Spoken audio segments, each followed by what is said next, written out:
Hello, welcome to my show నిజం with Naresh Roy.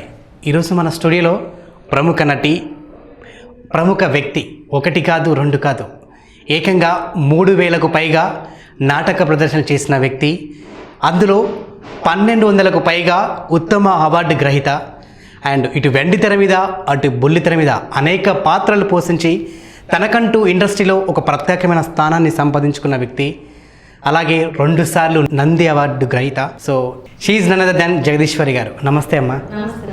ముందుగా మీకు కంగ్రాచులేషన్స్. అంటే మీరు ఈ వయసులో కూడా ఇంకా మీరు నటిస్తూ సో ఒకటి కాదు ఏకంగా 2 నంది అవార్డులు గెలుచుకున్నారు. అటు బుల్లి తెర మీద ఇటు వెండి తెర మీద ఇప్పటికీ అగ్ర నటీనటులతో మీరు పోటీ పడుతున్నారు. నిజంగా సూపర్ అమ్మ. మీ జర్నీ నిజంగా ఒకసారి వినడానికే ఈ ఇంటర్వ్యూ అనేది నేను అందుకోసం మిమ్మల్ని మా స్టూడియోకి పిలిచాము. అగ్ర నటులతో అంటే అంత లెవెల్కి ఇంకా వెళ్ళలేదు నాన్న. ఎందుకంటే ఒకప్పుడు నేను చాలా హోప్స్ పెట్టుకున్నా. అంటే శకుంతలక్క చనిపోయారు, ఆ ప్లేస్మెంట్ వస్తుంది అని చాలా హోప్స్ పెట్టుకున్నా, కానీ రావట్లేదు. చేశాను, ఒక 100 దగ్గర మూవీస్ చేశాను, కానీ బ్రేక్ అంటూ రాదా.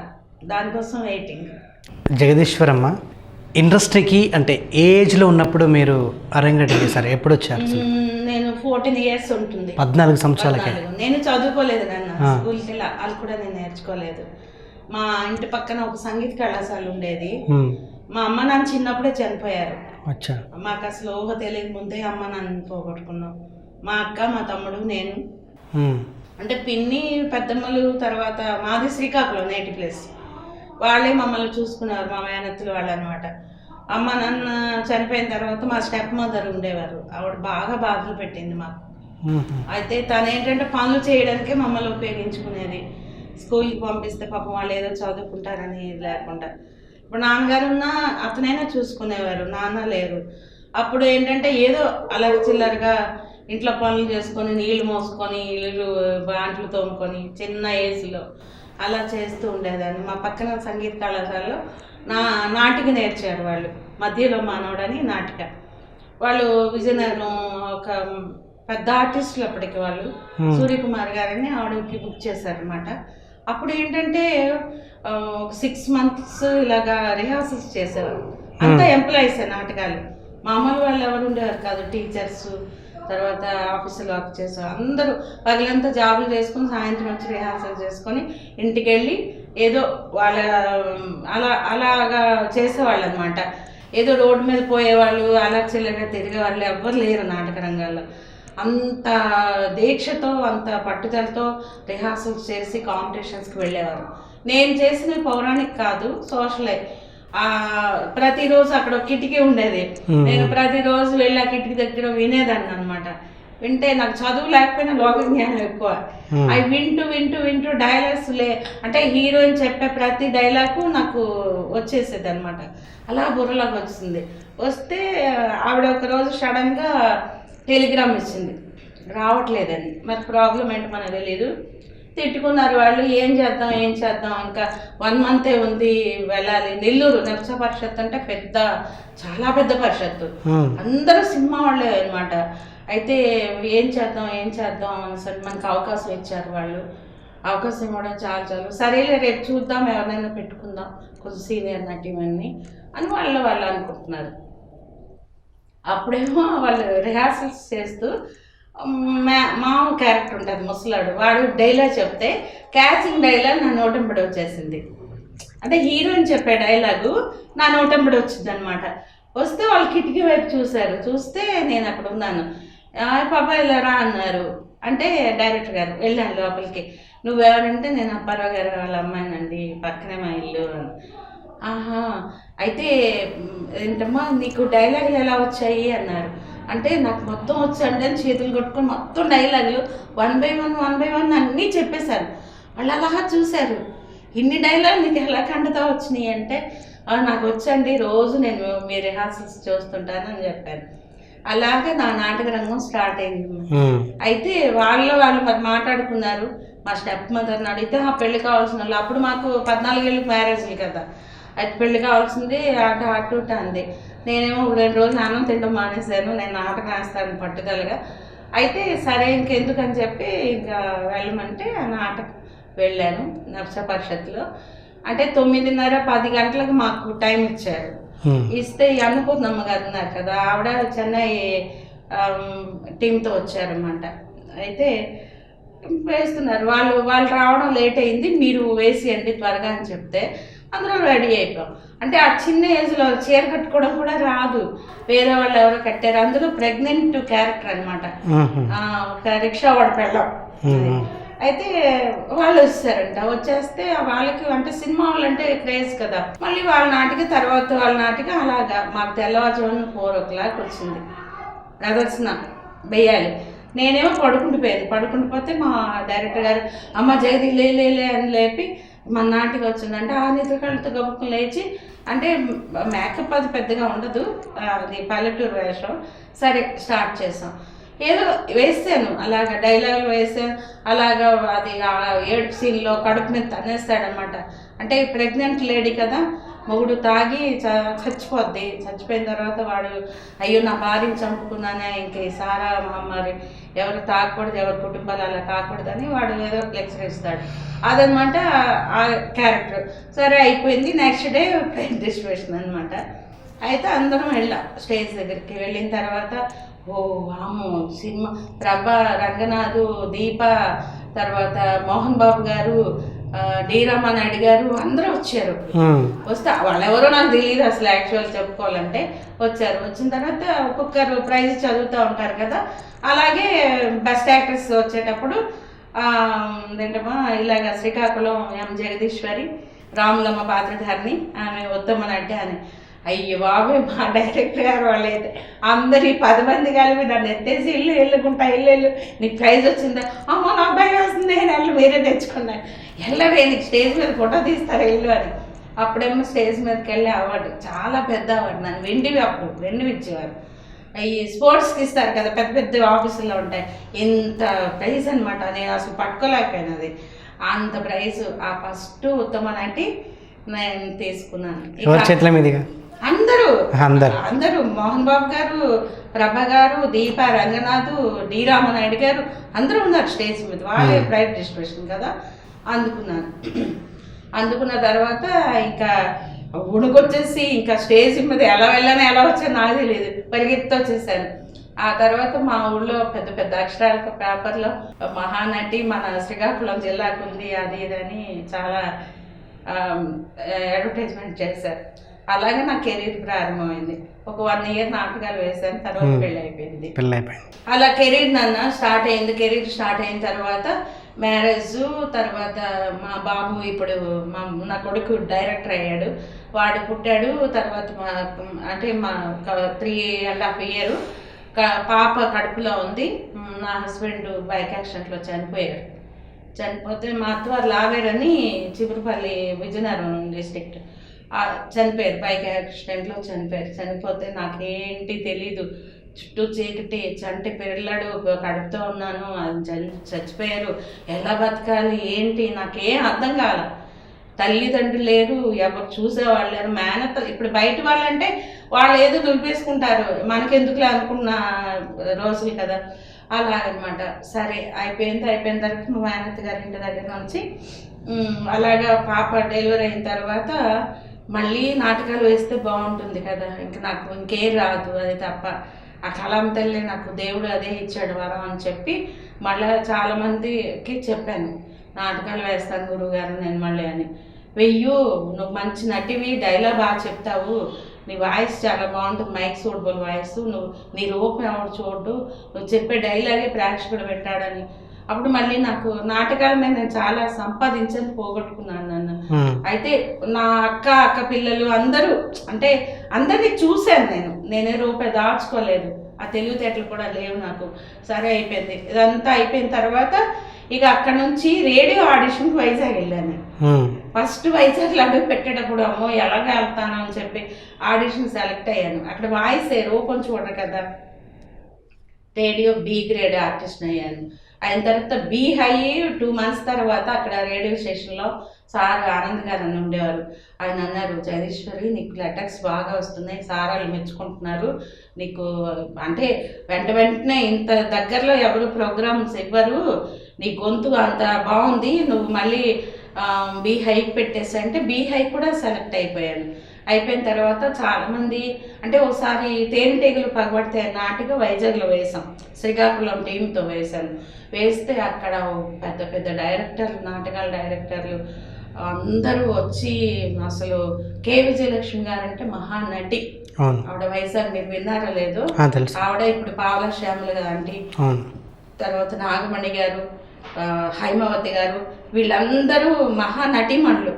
అంటే మాకన్నా పెద్దవాళ్ళు, అప్పటికే ఒక స్థాయిలో ఉన్న నటిమణులు అనమాట. నెక్స్ట్ వాళ్ళందరూ కొంచెం ఇదైపోయారు, బాగా బిజీ అయిపోయారు, నువ్వు వస్తే బాగుంటుందని అందరు డైరెక్టర్లు నా దగ్గరికి వచ్చి మాట్లాడి అప్పుడు ఆలోచించాను, వైజాగ్ షిఫ్ట్ అయితే బాగుంటుంది కదా, రేడియో ఆడిషన్ కూడా సెలెక్ట్ అయ్యాను కదా అని మైండ్లో అనుకొని 92లో వైజాగ్ షిఫ్ట్ అయ్యాను అన్న.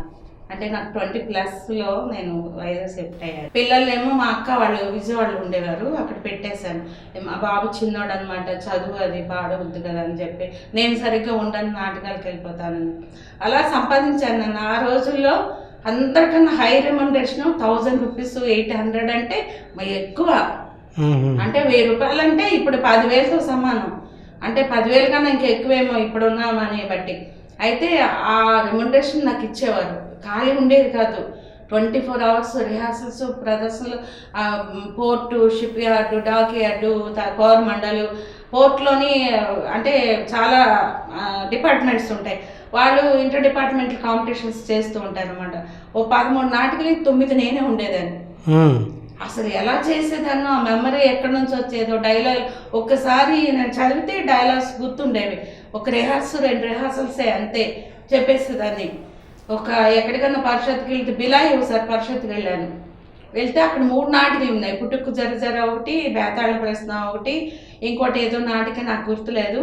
తపస్సు అనే నాటిక ఇప్పుడు లక్ష్మి అదే రాజేంద్ర ప్రసాద్ గారు, రోజా మేడం ఫస్ట్ మూవీ, ఆ సినిమా కోసం ఆ నాటకానికి నేను వాళ్ళు వేరే అమ్మాయిని బుక్ చేస్తే వాళ్ళు వెళ్ళిపోయారు, రాలేదు. అంటే బిలా ఎక్కడ, వైజాగ్ ఎక్కడ, హీరోయిన్స్ రాకపోతే అమ్మో నాకు 3 నాటికలు నేను వేయలేను, ఉదయం చెప్పారు, రాత్రికి నాటిక. అదేంటంటే తపస్సు నాటికలో త్రూఅవుట్ వేషం అనమాట. మీరు సినిమా చూసుంటారు అది. ఆ క్యారెక్టర్ సరే చేశాను. చేస్తే ఈ 3 నాటికలకి ఎప్పుడు ఉత్తమ నటి అవార్డులు వచ్చేవి, తపస్సుకి ఇచ్చారు. ఓకే, జడ్జెస్ కూడాను. అంత అంటే అలాగంత కష్టపడి ఇక్కడికక్కడ జర్నీలు చేసుకొని చాలా కష్టపడ్డాను నేను. చాలా అవార్డ్స్ వచ్చాయి. ఈ Allahabad all language competitions 105 playlets మీద బెస్ట్ యాక్టర్స్ తీసుకున్నాను. అది అదే అంటే గొప్ప ఇదిగా నేను పెద్ద పుణ్యని చెప్పడం కాదు, ఇంతవరకు ఏ ఆర్టిస్ట్కి దక్కని గౌరవం నాకు దక్కింది మన తెలుగు నాటకాల్లో. అంటే నేనేనాడు ఇది దాచుకోవాలి, ఇది ఉంటే పేరు అని నాకు తెలిసేది కాదు నాన్న. చదువు లేకపోవడం వల్ల ప్రైజులు వచ్చేవా, వాళ్ళు తీసుకుండేవారు. నేను నాటిక వేసుకొని ఇంకొక దగ్గరికి, ఇప్పుడు పరుచూరులో 7 times ఇన్ బెస్ట్ యాక్టర్స్, మన పరుచూరి రఘుబాబు నాటకోత్సవాల్లో ఎప్పుడైనా నాటిక వేస్తే నాటిక వేసేయడం, ఇంకో దగ్గరికి వెళ్ళిపోవటం. ఇక్కడ ఆడుకొని బీహెచ్ఎల్లో 92 నుండి 2002 వరకు రెగ్యులర్గా నేను నాటక ప్రదర్శన చేశాను. ఇన్ని సంవత్సరాలు కూడా నేను ఉత్తమ నటి, ప్రతి ఇయర్ ఉత్తమ నటి లేకుండా నేను ఎప్పుడూ రాలేదు బిహెచ్ఎల్లో. ఒక సంవత్సరం అయితే నాటకంలో 2 నాకు నేనే పోటీ. అంటే 4 days చేస్తారు. మేడేకి ప్రైజ్ డిస్ట్రిబ్యూషన్ అనమాట. మురళీమోహన్ గారు అడిగారు, ఏంటి ఇవిడికి 2 ప్రైజులు ఇచ్చేశారు అని.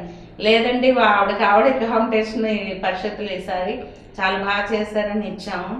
ఆవిడ ఏదో మెహర్బానీ కోసం కాదు, ఆవిడ నిజంగా అర్హురాలు అని చెప్పి ఆ సంవత్సరాలు అనమాట. ఇలా చాలా నాటకాలు నన్ను ప్రైజులు కూడాను, ఇది దాచుకోవాలి, ఇది ఉండాలి, ఇది ఉంటే మన గౌరవం కదా, ఫ్యూచర్లో పనికొస్తే ఆలోచన లేదు. ఏమొచ్చిందా డబ్బులు, ఎంత నాకు ఖర్చులు ఉన్నాయా, ఇవే చూసుకునేదాన్ని. మా అక్క పిల్లలు, మా బాగా చనిపోయారు, ఇంక వాళ్ళ ఫ్యామిలీ, నేను ఎందుకంటే నా పిల్లల్ని చూస్తున్నారు కదా, అందుకని నేను వాళ్ళ కోసం నా పిల్లల కోసం వాళ్ళే సాక్రిఫైస్ చేశారు. అలాగే నాటక రంగం నుండి ఆ తర్వాత మళ్ళీ నేను సెకండ్ మ్యారేజ్ చేసుకుని చిన్న తప్పు చేశాను నాన్న.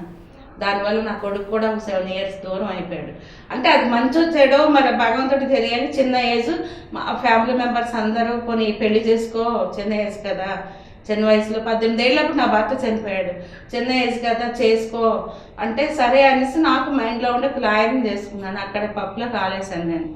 అంటే మా క్యాస్టు తర్వాత నేనంటే గౌరవం చూస్తాడు అని చెప్పి నేను అనుకున్నాను. కానీ నా లైఫ్ ఇదైపోయింది. అది అలాగా అది కూడా మధ్యలో నేను ఒక 13 సంవత్సరాలు కాపురం చేస్తాం. ఇంకా నా వల్ల కాలేదు. ఆయన 2వ మ్యారేజ్ చేసుకొని అమ్మాయిని తీసుకొచ్చి ఇంట్లో పెట్టాడు. వాళ్ళకి సేవలు చేసుకుని ఉండాల్సిన అవసరం నాకు లేదు. నేను సూసైడ్ అటెంప్ట్ కూడా చేసుకున్నాను ఆ విషయం వల్ల. అప్పుడేమో మా అంటే ఒక ఆవిడ ఉన్నారు అక్కడ డాక్టర్, అలాంటి వెధవ కోసం నువ్వెందుకమ్మా, నీ నాటకాలు చూశాను, నువ్వే 10 మందికి అన్నం పెట్టే స్థాయికి వస్తావు నువ్వు అనేసి, నువ్వు మంచి ఆర్టిస్ట్వి, ఆ గౌరవం దక్కించుకో అని చెప్తే ఇంకా అక్కడ నుంచి మా తమ్ముడు వాళ్ళు విజయవాడ వచ్చేసారు. వచ్చిన తర్వాత విజయవాడ నుంచి మా తమ్ముడు ఒక 1 year ఉన్నాను. 2005లో వచ్చాను, 6లో ఇక్కడ హైదరాబాద్ వచ్చాను అనమాట. వచ్చిన 4వ రోజే మన ఈటీవీ ప్లస్కి ఎంవిఎస్ అరుణాథరావు గారు కథలు రాసేవారు. అంటే పొలిటికల్ సెటర్ సండే పూట వచ్చేది మధ్యాహ్నం. అది 32 ఎపిసోడ్లు చేశాను నేను. ఆ గురువు గారే నాకు రికమెండ్ చేశారు. ఆవిడ మంచి ఆర్టిస్ట్. నేను ఎందుకంటే ఒంగోలు వాటి సైడ్ అంతా నాటకాలు వేశాను. ఒక ప్లేస్లో వేసాను, ఒక ప్లేస్లో వేయలేదు, అద్దంకి ఇవన్నీ ఆడిన ప్రదర్శనలు. అలాగా జగదీశ్వర్ అంటే నన్ను ఒక మహానటిలాగే చూసేవారు. రంగనాథ్ గారు పొన్నూరులో నాటికేస్తుంటే ఆయన ఏదో షూటింగ్కి వచ్చారంట, చీఫ్ గెస్ట్గా అంటే పిలిచారు. బెస్ట్ యాక్ట్రెస్ ఆయన చేతుల మీద అందుకున్నాను, నాటికేసాను దోషేచ్వని అని కాకినాడ టీంతో. ఖర్చు తడిచిపోయిందంట ఆయనకి. క్లైమాక్స్ వచ్చేసరికి స్టేజ్ మీదకి వచ్చి నేను సావిత్రి గారి నటన సినిమాల్లో చూసాను. ఇప్పుడు అంటే నాకు ఇప్పుడు నా రూపానికి ఇండస్ట్రీ అంటే ఒక నెగిటివ్ క్యారెక్టర్, కామెడీ ఇస్తున్నారు అంటే నా బాడీ లాంగ్వేజ్కి. కానీ నాటకాలు కదా అవసరం లేదు. ఎవరు బాగా డైలాగ్ చెప్పి ఎవరు బాగా యాక్ట్ చేస్తే వాళ్ళే మహానటి మళ్ళీ. ఆయన అంత పొగిడేసరికి నా కళ్ళంట నీళ్ళు వచ్చినాయి. అంటే మహానటి సావిత్రితో పోల్చారు. సినిమాల్లో ఆవిడని చూసాను, మళ్ళీ థియేటర్ అంటే స్టేజ్ మీద ఈ అమ్మాయి నటన చూశాను. నేను ఏడుస్తూనే ఉన్నాను అమ్మాయి యాక్టింగ్కి. అన్ని ట్రాజడీ నాటకాలకే నాకు బెస్ట్ యాక్ట్రెస్ అవార్డ్స్ వచ్చాయి. సూపర్. ఒక్కసారి మీరంటే ప్రదర్శించిన నాటకాల నుంచి మీకు ఇష్టమైన ఒక డైలాగ్ మాకోసం, ఎందుకంటే పౌరాణిక నాటకాలైనా కూడా ఇప్పుడు మీరు చేసిన అంటే డ్రామాటిక్గా ఉండే అవి కూడా వాటిలో మీరు చేసే నాటకాలు కూడా డైలాగ్స్ లెంతీగా ఉంటాయి. అంటే ఇప్పుడు చిన్న చిన్న డైలాగ్ గుర్తుపెట్టుకోవడం చాలా కష్టంగా. అంటే ఇల్లు అని ఒక నాటకం వేసాం, అది ఎక్కడికి వెళ్ళినా బెస్ట్ యాక్టర్స్ వచ్చేది. అది ఒక ఫ్యామిలీ, తల్లి ఒక కొడుకు కూతురు ఉంటారు. అంటే కొడుకు కూతురు ఏం చేస్తుందంటే ఒక లవ్ చేస్తుంది అనమాట. లవ్ చేసిన తర్వాత ఈ తండ్రికి కళ్ళు కనిపించవు, ఒక పేపర్ తీసుకొచ్చి సంతకం పెట్టమంటది. అంటే ఏంటమ్మా గిఫ్ట్ కాదు నాన్న, సేల్ అగ్రిమెంట్ అంటారు. అంటే ఆ కూతురు కూడా మోసం చేస్తుంది తండ్రిని. అప్పుడేమో కొడుకు దానికి వాటా ఏంటి, నేను మగవాడిని, నాకు కూడా వాటా ఉంది, నేనే మెయిన్ కదా ఇంటికి, మీకు రేపు పొద్దున్న తలకొరువు పెట్టి ఇలా ఘర్షణ అవుతుంది అనమాట. అప్పుడు ఒక డైలాగ్ ఉంటుంది, ఒరి నాన్న చిన్నప్పుడు నువ్వు బడికి వెళ్ళదని మారం చేస్తుంటే నిన్ను లాలించి బుజ్జగించి నీ చిన్ని చిన్ని చేతులు పట్టుకుని బడికి తీసుకెళ్ళారా. ఎక్కడ క్షేమంగా బడి నుండి ఇంటికి తిరిగి రాలేవేమో, రోడ్డు దాటలేమోనని బడి విడిచే వరకు అక్కడే బడి కాపులు కాచి నిన్ను క్షేమంగా ఇంటికి తీసుకొచ్చి నీ అమ్మకి ఇల్లు లేకుండా చేస్తావురా. డైలాగ్ అది అంటే అందులో అనమాట. సో మీరు ఏ క్యారెక్టర్ అయినా ఇన్వాల్వ్ అయిపోతారు అంతే. అది మాత్రం అంటే నేనే కాదు, ఏ ఆర్టిస్ట్ అయినా అవ్వాలన్న అయితేనే ఆ తాలూకా. ఇప్పుడు నెగిటివ్ క్యారెక్టర్, ఇప్పుడు శ్రవంతి సీరియల్లో నా ఫస్ట్ డైలాగ్ ఇంకా నాకు అది గుర్తనమాట. ఫస్ట్ చెప్పిన నేను సీరియల్కి డైలాగు అది ఇక్కడ మన సత్యం గెస్ట్ హౌస్లో ఫిల్మ్ నగర్లో చేశాను. నా ఇంట్రడక్షన్ అనమాట. పులివాస్కర్ డైరెక్షన్, మన స్టూడియో వాళ్ళది. ఒసే కళ, ఒరే రుద్ర, ఏదిరా అది సెట్ నీ అబ్బ, ఒక్క ఆడదాన్ని పట్టుకోలేని నువ్వే మగోనివిరా, అది నా చేతికి దొరకాలా, దాని శివతాండవం ఆడిస్తాను మా. చాలా ఎక్స్ట్రాడినరీగా ఉంది అసలు. అంటే స్క్రీన్ పైన చాలాసార్లు చూసా కానీ ఇట్లా లైవ్లో మీరు ఇన్ని వేరియేషన్ చూపిస్తుంటే నేనే తట్టుకోలేకపోతున్నాను. తర్వాత నాకు స్టార్టింగ్లో ఎక్కువ నేను స్లాంగ్ నాటికలు చేశాను. అంటే క్లాస్ నాటికలు అంటే నా రూపానికి అవి బాగా తేనెటీగలు పగబడతాయి, మొక్కు అంటే ఇలాంటి కరిమింగిన వెలకపండు ఇలాంటి నాటకాలు. అదే కరిమింగిన వెలకపండు జగదల్పూర్లో బెస్ట్ యాక్ట్రెస్ తీసుకున్నాను నేను. చాలా చోట్ల వచ్చింది అది. 200 టైమ్స్ నేను యాక్ట్రెస్ తీసుకున్నాను. అది మంచి పేరు వచ్చింది అనమాట కరిమింగిన వెలకపండు. అదేంటంటే ఒక ట్రైబల్స్ మేకప్ ఉండదు, ఏమి ఉండదు, ఇలా కట్టుకొని అది కొడుకుని పులిలా తయారు చేస్తారు లాస్ట్ వీళ్ళని చంపేది. భలే క్యారెక్టర్, చాలా మంచి వేషం. మా ఆయదడముండ అని దీనికి ఎప్పుడు పోయే కలం వస్తుందో ఏటో, అడవుల్లో తిన్నానికి జంతువులే కరవైనట్టు గూడె మధ్య పడి మనుషులు తిని వరిగేసినదేటి, అదురు బెదురు లేకుండా సల్లగా సాగిపోయి బతుకులకి ఎంత కష్టం వచ్చేసినది. అడుగు తీసి అడుగేయాలంటే గుండె ఆడిపోతున్నది. పిల్ల జల్ల గుడ్డు గోదా ముసలి ముతక ఇనాగ ఒక్కొక్కరు దాని నోట్లోకి వెళ్ళిపోతుంటే అందరు గుడ్లప్పది చూస్తూ కూర్చున్నారు కానీ ఒక్కరు ముందుకు రానేదేటి. ఇది నాకు ఎంతకాలం సాగాలో అమ్మ తల్లే చెప్పాలి బావు. అది అది అంటే ఇన్ని సంవత్సరాలైనా నా మైండ్లో డైలాగ్స్ ఉందంటే అంత బాగా, అంటే పేరు కూడా అలాగే వచ్చింది అనమాట. ఇంకా స్టేజ్ ఎక్కానంటే నూతన్ ప్రసాద్ గారు చచ్చిపోయి ఎక్కడ ఉన్నారో, జగ్గమ్మ నువ్వు వస్తే అలా హాయ్ కళ్ళు మూసుకొని డైలాగులు వింటానమ్మా నానేవారు. అంటే మైక్ సూటబుల్ వాయిస్ నేది అని అంత పేరు. అలాగా నాటక రంగం ఇప్పుడు నేను చేయలేను నాన్న, నాకు 55 ఇయర్స్ వచ్చేసాయి. 3000కు పైగా నాటక రంగాల్లో మీరు ప్రదర్శించారు. అవునమ్మా. ఈ 3000 నాటకాల్లో మీకు బాగా ఇష్టమైన ఒక 10 చెప్పండి. అంటే ఇష్టం అంటే నాకు అన్ని ఇష్టం. ఒక తల్లికి ఎంతమంది బిడ్డలు ఉన్నా అందరూ ఇష్టమే కదా నన్ను. అలాగా అది బాగాలేదు ఇది బాగాలేదు నాకు. నన్ను అంటే ఒక నటిని చూశారు నాలో. జగదీశ్వర్ అంటే అంటే వాళ్ళు విజయలక్ష్మి గారు, ఆలపాటి గారు, తర్వాత దేవరు హైమావతి గారు, ఈ నాగమణి గారు, పావుల శ్యామల గారు, వీళ్ళందరి తర్వాత తరం మాది. వస్తే ఆ లెవెల్లో నన్ను చూసేవారు. అలా నాటక రంగం ఆ లెవెల్కి వెళ్ళాము నాన్న.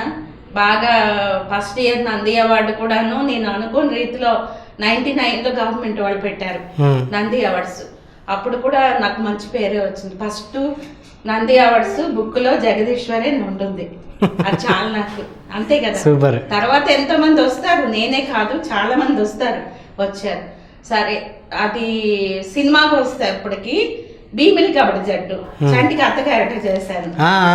అది ఏమే నీ అల్లుడు ఉట్టు కొట్టేస్తాడంటావా అని అడుగుతాం ముసలమ్మ. అంటే ఆడి మొఖం ఆడికి ఇంట్లో ఉట్టే అందదు, ఇంక ఈ ఉట్టేం కొడతాడు అంటది. అన్న తర్వాత ముసలిదాన్ని ఇవాళ తల పగలు కొట్టేస్తాను అంటే కొడతానే టాప్ కొట్టేస్తాను ఎత్తి.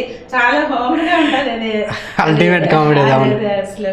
చంటి మొన్న పాపం జబర్దస్త్ పిలిచాడు, ఏదో డైరెక్టర్ గారు వద్దున్నారంట. ఆదితో ఈ మధ్య చేశాను, 3 months అవుతుంది.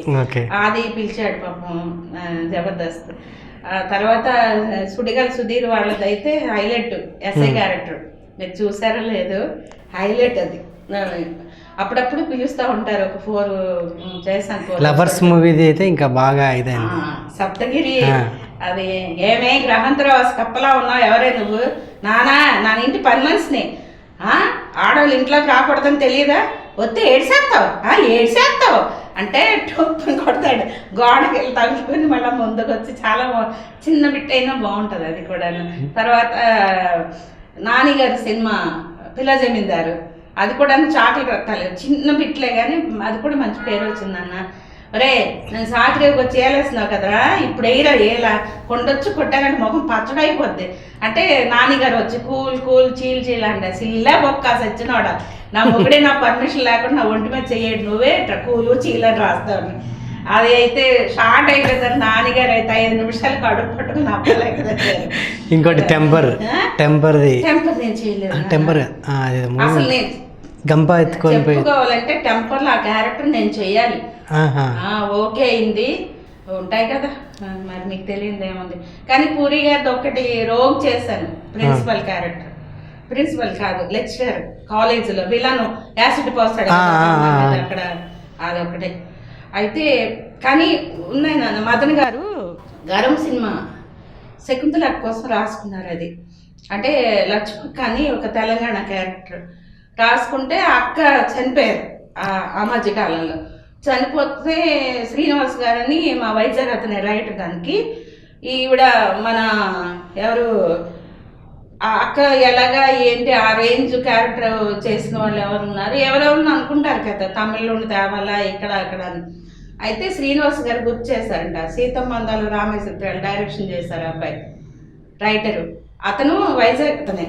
అయితే ఇలా జయశ్రీ గారని ఆవిడ బాగా చేస్తారండి, థియేటర్ ఆర్టిస్ట్, పిలిపిద్దాం సార్ అని.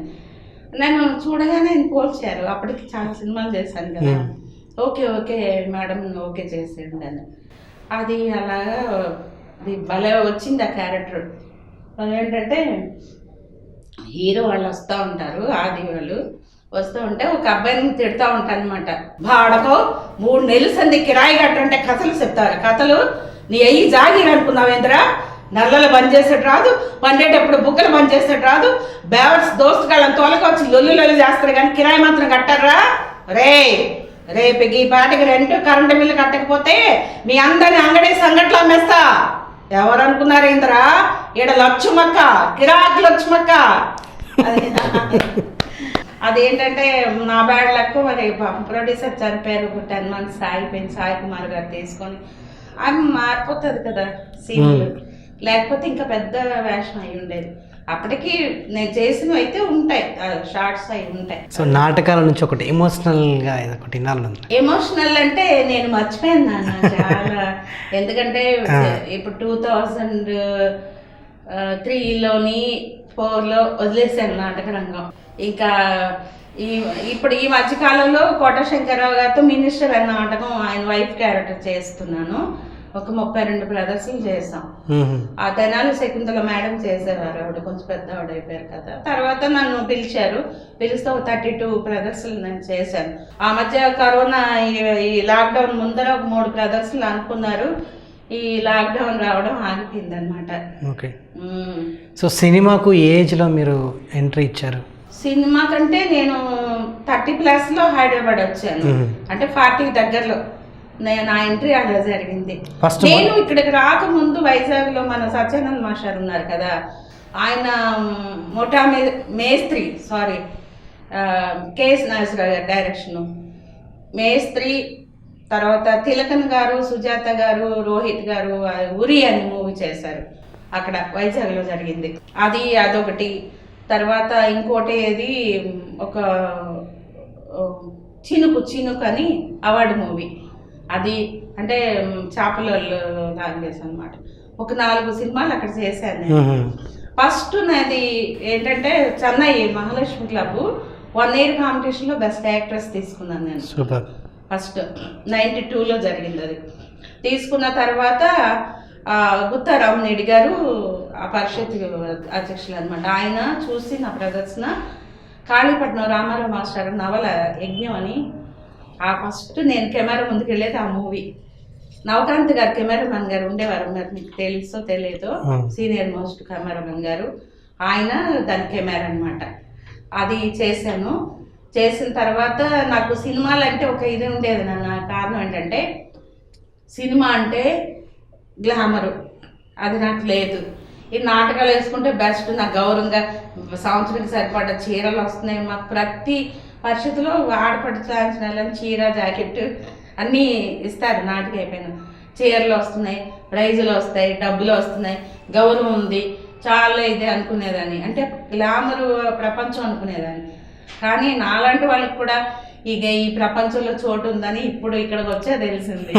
అది ఒకటి నన్ను గౌరవించి చాలా మంది చాలా విధాలుగా నన్ను సహకరించారు. తప్పకుండా సహకరించకుండా 100 సినిమాల దగ్గరలో నేను చేయలేను కదా. ఇప్పటికి కూడా మొన్న ఇది నటికుమార్ గారు సినిమా వాళ్ళ పాప హీరోయిన్గా ఒక సినిమా జరుగుతుంది, పిలిచారు ఒక క్యారెక్టర్కి, మంత్రగత్తె. చాలా భయంకరమైన గెటప్ అది చేశాను. మండే షూట్ అయింది. మళ్ళీ ఇంకో 2 days ఉంది, ఎప్పుడో డేట్లు ఇస్తారనమాట. కానీ ఒకటి నాన్న, ఇండస్ట్రీలో బ్యాడ్ ఉంది, గుడ్ ఉంది.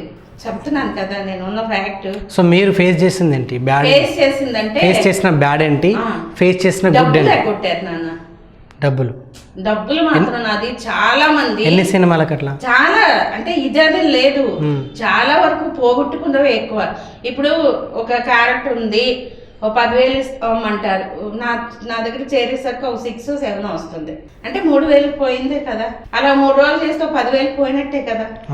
అలాగనమాట. మరి ఎందుకు అలా చేస్తారో తెలియదు నాన్న. ఒక 2 సీరియళ్ళు, ఏది గృహప్రవేశం, ముత్యాల ముగ్గు, అనిల్ కుమార్ అని విజయనగరం ప్రొడ్యూసర్స్, దానికి జయలలిత మేడం కూడా ప్రొడ్యూస్ చేశారు, అందులో ఒక పార్ట్నర్. అయితే అంటే ఆవిడ నన్ను పెట్టుకోలేదు, అంటే మేనేజర్ పిలిచాడు, వెళ్ళాను, చేశాను. నా సొంత డబ్బులు కూడా ఇచ్చి అంటే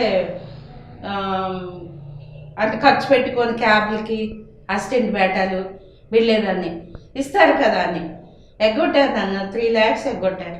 3 లక్షల? 3 లక్షలు. మరి మీరు అడగలేదా? ఎవరు అడుగుతాం? హీరోయిన్స్కి అయితే 10 లక్షలు 8 లక్షలు అసలు ఇవ్వలేదు, వాళ్ళు ఎగ్గొట్టేసి వాళ్ళకు కూడా. అనురాధ మేడం అంటే అనురాధ మేడం పాపం ఆవిడ గృహలక్ష్మి అంటే ఇప్పుడు కొత్తగా వచ్చే సీరియల్ అదేనా? గృహప్రవేశమా? గృహలక్ష్మి ఇది కస్తూరి మేడం చేస్తున్నారు, ఇది వేరే గృహప్రవేశం. ఇప్పుడు ఆ సీరియల్ రావట్లేదు, సీరియల్ రామ్ పెట్టేశాను. ఒకటి నాన్న, నేను పోగొట్టుకున్నాను ఇండస్ట్రీకి వచ్చిన తర్వాత. ఏం పోగొట్టుకున్నాను? నా కొడుకు మంచి క్లవర్, నేను ఉన్న ఫ్యాక్ట్ చెప్తున్నాను, మంచి రైటర్గా మంచి కథలు రాస్తాడు. డైరెక్షన్ అందరూ పోసాని గారు, అలీ గారు, అనీష్ కుర్విల్లా గారు, సుమన్ గారు చాలా మెచ్చుకున్నారు. ఎన్నో సినిమాలు చేసిన అనుభవం కనబడుతుంది సురేష్ నీలో. వాడు చిన్న ఏజ్ 35 years. నీలో కనిపిస్తుంది మీ అమ్మ గడుపులు అంటేమో. డెఫినెట్గా నువ్వు మంచి డైరెక్టర్ అవుతావు, బాగా కష్టపడు, నువ్వెవరి మాటలు పట్టించుకోక, నీ వరకు నీ ప్రొడ్యూసర్స్ వస్తే వాళ్ళకి న్యాయం చేయి అని వాళ్ళు బ్లెస్ చేశారు. వాడు ఎప్పటికైనా పెద్ద డైరెక్టర్ అవుతాడు నాన్న. అంటే నా కొడుకు అని కాదు, నేను ఒక ఆడియన్గా చెప్తున్నాను, ఒక ప్రేక్షకురాలుగా నేను చెప్పేది. నా కొడుకు స్థాయికి వస్తే వాడి వల్లైనా అయ్యో వాడి మనసులో ఏంటి, అమ్మ ఇంత కష్టపడింది, ఇన్ని సినిమాలు చేసింది, బ్రేక్ రాలేదు, కనీసం నా ద్వారా అయినా తను బ్రేక్ వస్తే బాగుంటుందని వాడి చిన్న ఆలోచన. వాడు కూడా పెద్ద డైరెక్టర్ అవ్వాలి. ఈ వెబ్ సిరీస్ మంచి పేరు వచ్చింది, డ్రైడే. ఈ IPL మూవీ ఒకటి జరుగుతుంది, లాస్ట్ షెడ్యూల్ ఉంది, అది అయిపోతే ఇంకా మళ్ళీ ఒక మూవీ మేనలుడ్ అని ఒకటి చర్చలు జరుగుతున్నాయి. అంటే ఇన్ని సినిమాలు చేశారు, ఎన్ని సీరియల్స్ చేశారు, ఎన్ని నాటక ప్రదర్శనలు చేశారు మీరు. అలాంటి వారు ఒకానొక టైంలో మీకు అంటే కనీసం 6 నెలల రెంట్ కట్టుకోలేని కూడా పరిస్థితిలో ఉండాల్సిన పరిస్థితి ఎందుకు ఏర్పడింది మీకు? నాన్న 4 years నుంచి నేను సఫర్ అవుతున్నాను. ఒక్కసారి అంటే ఆకాశం నుంచి కింద పడేశారు నాకు ఇండస్ట్రీలో. ఫస్ట్లోని నేను 20-25 days వర్క్ చేసేదాన్ని. ఇప్పుడు సంవత్సరం అంతా ఆ డేస్ చేయడం కష్టం. అంటే 20 రోజులు, 1 yearలో 20 రోజులు చేస్తే నేను ఎలా బతుకుతాను నాన్న? నేను డాన్స్ స్కూల్ పెట్టుకున్నాం, అది కూడా లాక్డౌన్ వల్ల ఆగిపోయింది. ఆ డాన్స్ స్కూల్ పిల్లలు ఇచ్చే డబ్బులతో ఏదో అద్దె కట్టుకొని, ఆ రెంట్ కట్టుకొని, అది తర్వాత కరెంటు బిల్లే కట్టుకొని ఏదో తినడానికి ఏదో 1 or 2 days నేను వర్క్ చేస్తే అవి నేను ఏదో గడుపుకునేదాన్ని. మా అబ్బాయి విడిగా మ్యారేజ్ అయిపోయింది, తన లైఫ్ తనది, నా లైఫ్ నాది. అంటే ఇలాగా ఈ లాక్డౌన్ వల్ల సగం ఇది అయిపోయిన తర్వాత నేను ఎలా బతకాలి? ఎవ్వరు పిలిచి ఎన్ని సీరియల్స్ స్టార్ట్ అయ్యేది తెలిసినాన్న. అప్పటికి మళ్ళీ మేనేజర్లు అమ్మ ఫోటోలు పెట్టండి అమ్మ అంటారు. మా టీవీ వాళ్ళు అస్సలు పట్టించుకోరు నాన్న. మా టీవీ అస్సలు పట్టించుకోవట్లేదు. వీళ్ళని అడిగితే అదేంటి సార్ మీరు అప్పుడు అంత పెద్ద పెద్ద క్యారెక్టర్లు ఇచ్చారు, నాకు నేను తినడానికి కూడా లేదు, నాకు ఈ పరిస్థితి, నేను అడుక్కోలేను కదా. మీరు అడుక్కుంటే ఏమిస్తారు? అయ్యో అమ్మ ఈ పరిస్థితిలో ఉందని ఒక 5,000-10,000 ఇస్తారు, నా జీవితం వెళ్ళిపోద్దా? ఒక 4 క్యారెక్టర్లు వస్తే కష్టపడుకుంటే నాకు సీరియల్కి 5,000 per day ఇస్తారు. ఒక 4 రోజులు చేసుకుంటే ఒక 20,000 వస్తుంది కదా, బతుకుతాను కదా. ఎవ్వరు పట్టించుకోవటం లేదు నాన్న. ఇప్పుడు రియల్ ఆర్టిస్టులకి అసలు లైఫ్ లేదు. నేను నిజం చెప్పుకోవాలంటే రియల్ ఆర్టిస్టులకే ఉంది. రియల్ అన్నది ఎప్పుడో మర్చిపోయారు ఇండస్ట్రీ. అంటే కారణం ఏంటో అందరికీ తెలుసు, అది మనం చెప్పలేం. మనం వాళ్ళని కొనలేదు, వాళ్ళకి నచ్చిన వాళ్ళని ఎక్కడెక్కడ నుండో తెచ్చుకున్నారు. ఒకప్పుడు విలనంటే జగదీశ్వరే. ఆర్పి పట్నాయక్ గారు తదాస్తు అని ఒక డాక్యుమెంటరీ తీశారు, మీకు గుర్తుందో లేదు.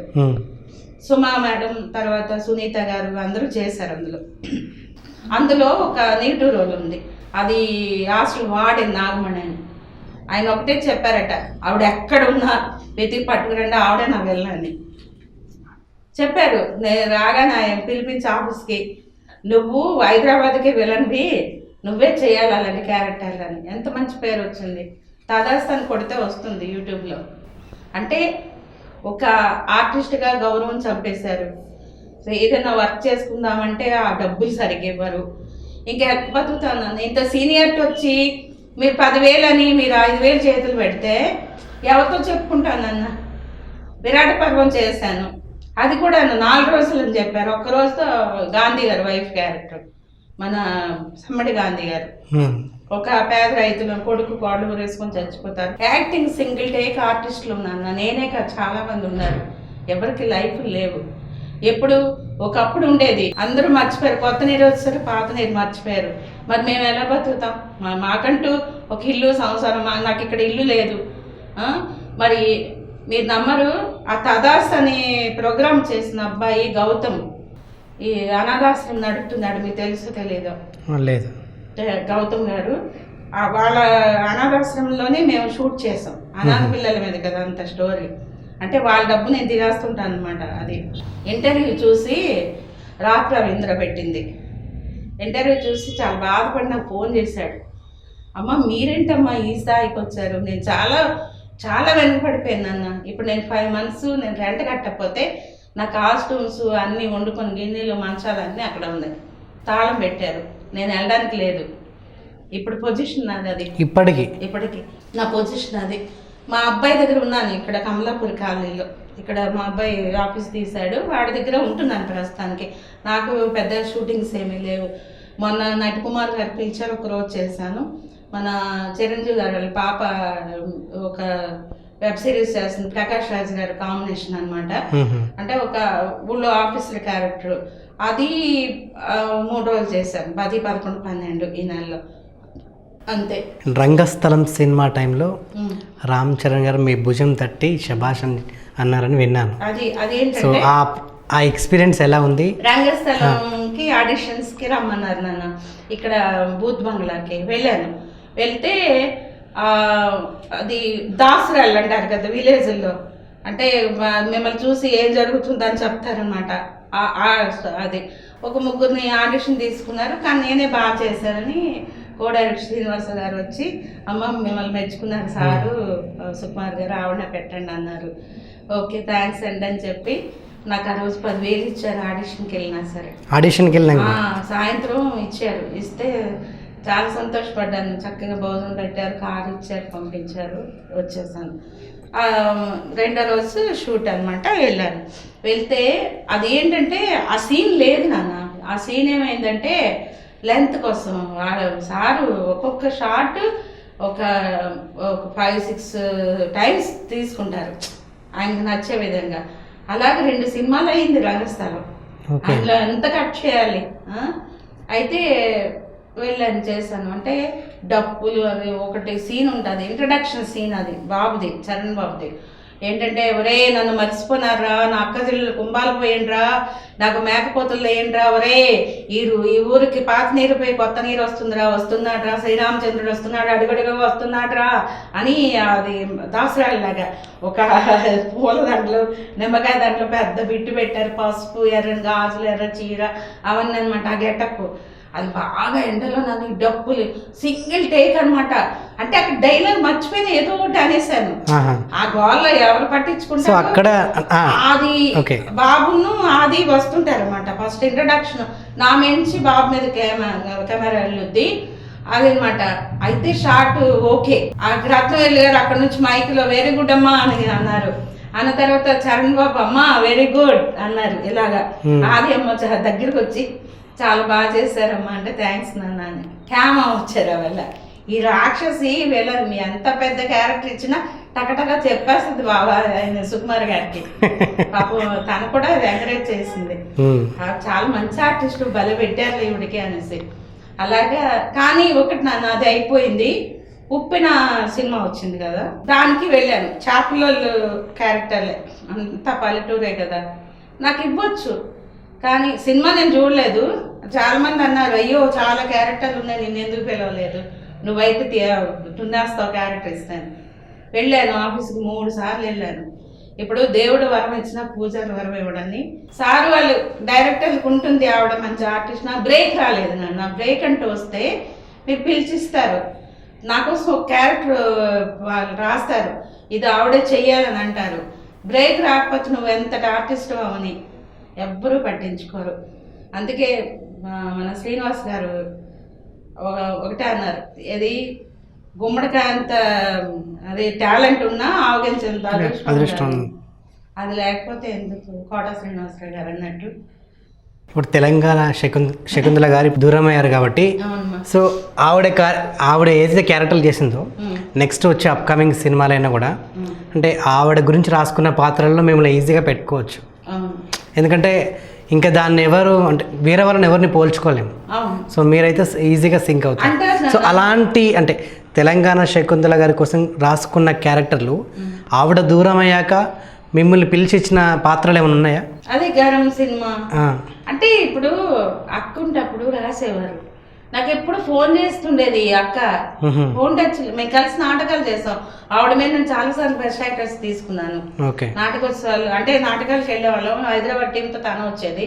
అయితే జగ్గు అని పిలిచేది నాకు. జగ్గు, నేను ప్రొడ్యూసర్ని చూస్తానే, నువ్వు నేను వారం వచ్చేద్దామే, నువ్వు ఒక వెళ్ళనివి నేను ఒక వెళ్ళని జోకులు వేసేది అనమాట. వాళ్ళ పాప మ్యారేజ్ కూడా నాకు చెప్పింది ఫోన్లో. ఫస్ట్ స్రవంతి సీరియల్ నేను కనబడితే ఇదేంటి, ఇదే ఎప్పుడు వచ్చింది హైదరాబాద్ అనుకుందంట. ఎవరికో అడిగితే నెంబర్ ఇస్తే ఫోన్ చేసింది.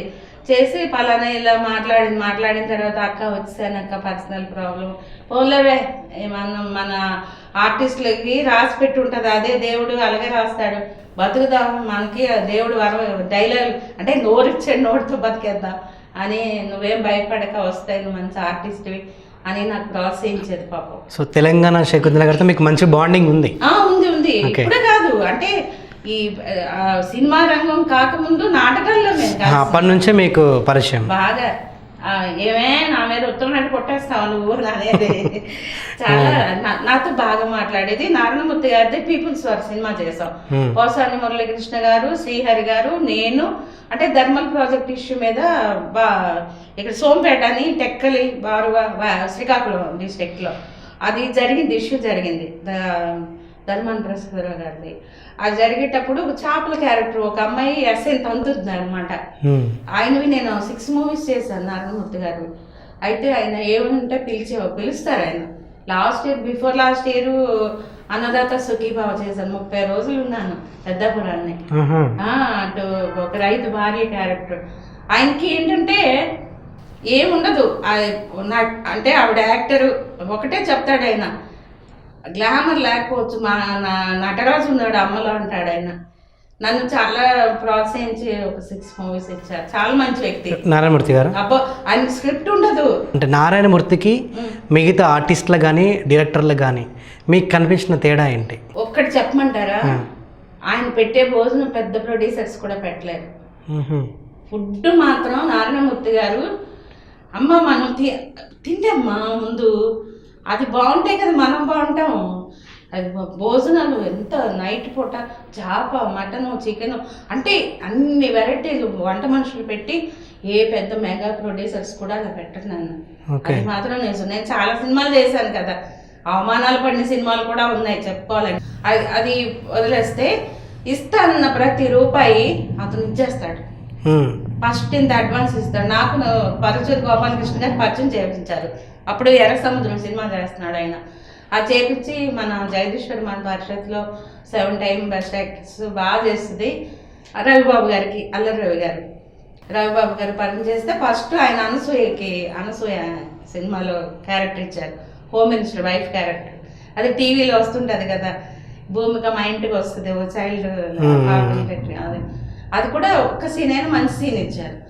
అలాగే ఒక 5 సినిమాలు, లడ్డు బాబు, తర్వాత నచ్చవలే, మనసారా, ఇవన్నీ చేశాను. ఈ మధ్యకాలంలో ఇది అదిగో పంది, అది కొద్దిగా దెబ్బతిన్నారు, అందులో కూడా చేశాను. 3 సీన్లు చేశాను నేను.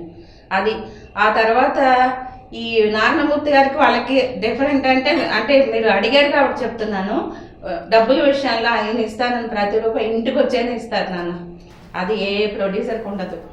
అంటే ఇక్కడ ప్రొడ్యూసర్స్ ఓకే, మన ఇండస్ట్రీకి దౌర్భాగ్యం ఏంటంటే మధ్యన ఒక మేనేజర్లు ఒక్కో డైరెక్టర్ ఒక క్యారెక్టర్ చెప్పాడు అనుకున్నాన్న. అంటే పేర్లు ఊర్లు అనవసరం, అంటే ఇండస్ట్రీ అలా ఉంది.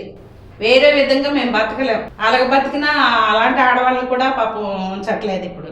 అంటే చెప్తున్నాను, ఏదో మేము పెద్దవాళ్ళం అయిపోయాము, ఆర్ట్ ఉంది బతుకుదామంటే డబ్బులు ఇవ్వట్లేదు. మరి ఎలా బతుకుతాం నాన్న? అదే చెప్తున్నాను, మధ్యలో ఆగిపోయింది.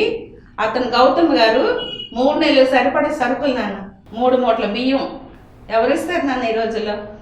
అన్ని పప్పులు, పంచదార, టీ పొడి అన్నీ 5 కేజీలు ఇంత మూటలు చిన్న వెహికల్లో తీసుకొచ్చి నాకు ఇచ్చి, అమ్మ నువ్వు ఏ కష్టం వచ్చినా సరే గౌతమ్ మా అబ్బాయి ఉన్నాడు అని ఒక్క ఫోన్ కొట్టు, నీ ఇంటికి నేను పంపిస్తాను అని చెప్పాడు నాన్న. ఈ రోజుల్లో ఎవరు నాన్న కడుపుని పుట్టిన పిల్లలే చూడరు. అలాంటిది అబ్బాయి ఎవరో నేనెవరో. అతను మనసు చలించి నువ్వు ఏడొద్దమ్మా, నువ్వు ఏడకు, నేనున్నాను.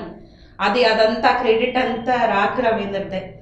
వాడు మాత్రం అమ్మ నేను ఇంటర్వ్యూ తీసుకుంటాను, నువ్వేం బాధపడక, నేను నెంబర్ పెడతాను, ఆర్థిక సహాయం చేయమని నా ఇంటికి వచ్చాడు. నా పరిస్థితి చూశాడు నాన్న. దివ్య అన్నమ్మయ్య యాంకర్ వచ్చిందన్న, శ్రీకాంత్ సార్ ఇప్పుడు మనకి కనపడ్డారు కదా. దివ్యనా? శ్రీధర్, సాయి దివ్యనా? సాయి దివ్య, శ్రీధర్ ఇప్పుడు వచ్చినాయి. శ్రీకాంత్ శ్రీధర్. శ్రీధర్ గారు చేసిన ఇంటర్వ్యూ మీరు చూసారా లేదు? చేసింది ఒక 20 మినిట్స్ అయినా ఎంత బాగా అడిగారు, ఎంత ఆయన బాధపడుతూ అడిగారు. అమ్మ నేను ఇంటర్వ్యూలో కాదమ్మా, నా తల్లిలాగా నేను నీకేదో హెల్ప్ కావాలి. ఇప్పుడు చెప్తున్నారు కదా, అమెరికాలో ఎవరో ఒక ఆయన అడిగారు, ఈ ప్రోగ్రామ్ చూసామ్మా, నేను నెంబర్ లేదు నా దగ్గర, మర్చిపోయినాను. సరే అయిపోయింది. ఆ పిల్ల అడిగే ప్రశ్నల క్వశ్చన్స్ సిల్లీ క్వశ్చన్స్ చేసింది. అంటే మీరు కొంతమంది అనుకుంటున్నారు ఈ మరి రెంట్ అది ఎలా కడుతున్నారు, అపార్ట్మెంట్లో ఉన్నారు కదా, గుడిసెలు ఉంటామా? ఇప్పుడు చిన్న చిన్న ఆర్టిస్టులు అయినా ఓ 10,000 పెట్టి ఒక రూమ్ లో ఉంటారు నాన్న, మెయింటైన్ చేయాలి.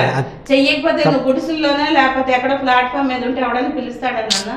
దానికోసం కాదు కదా, మేము డాన్స్ స్కూల్ కోసం తీసుకున్నాం 3 బెడ్రూమ్ హౌస్. ఆ డాన్స్ స్కూల్ అంటే మా అబ్బాయిలు వేరే ఉంటారు. అయితే అమ్మ నేను 4,000కి బోరబండ అనే ఏరియాలో 8 సంవత్సరాలు ఒకే ఇంట్లో ఉన్నాను నేను. దొంగలు పడ్డారు, మర్చిపోయిన అది కూడా చెప్పడం. దొంగలు పడి మీకు గోల్డ్ పోయింది. నాకు ఇప్పుడు ఉన్న పరిస్థితిలో 15 lakhs ఇప్పుడు ఉన్న కాస్ట్కి అది పోయింది. 4 ఎంటర్ అయిపోయి కత్తులతో బెదిరించి తీసుకున్నారు. ఫస్ట్ దెబ్బ పగలు 4 o'clock ఈవినింగ్. ఒక అరగంటలో సినిమా పక్కీలో జరిగింది నాన్న దొంగతనం. నా దగ్గర 4 పుస్తల తాడు, బ్యాంగిల్స్, 4 రింగ్స్, కమ్మలు, డైమండ్ ముక్కు పొడక అన్నీ ఉండేవి నా దగ్గర. మొత్తం వచ్చేసి డబ్బులు, తర్వాత 2 ఫోన్లు పట్టుకుని వెళ్ళిపోయారు. ఆ కేసు అలాగే ఇది అయిపోయింది. ఆ పోలీసులు తప్పుతో పెట్టించారు. అది బంగారం దొరుకుంటుంది, నా వరకు రాలేదు నాన్న. అయితే అది అయిపోయింది. తర్వాత చిట్లు వేసాం మేము. చిట్స్ దెబ్బ ఒక 35 lakhs నేను మధ్యలో ఉన్నాను, వాళ్ళకి కట్టుకున్నాను.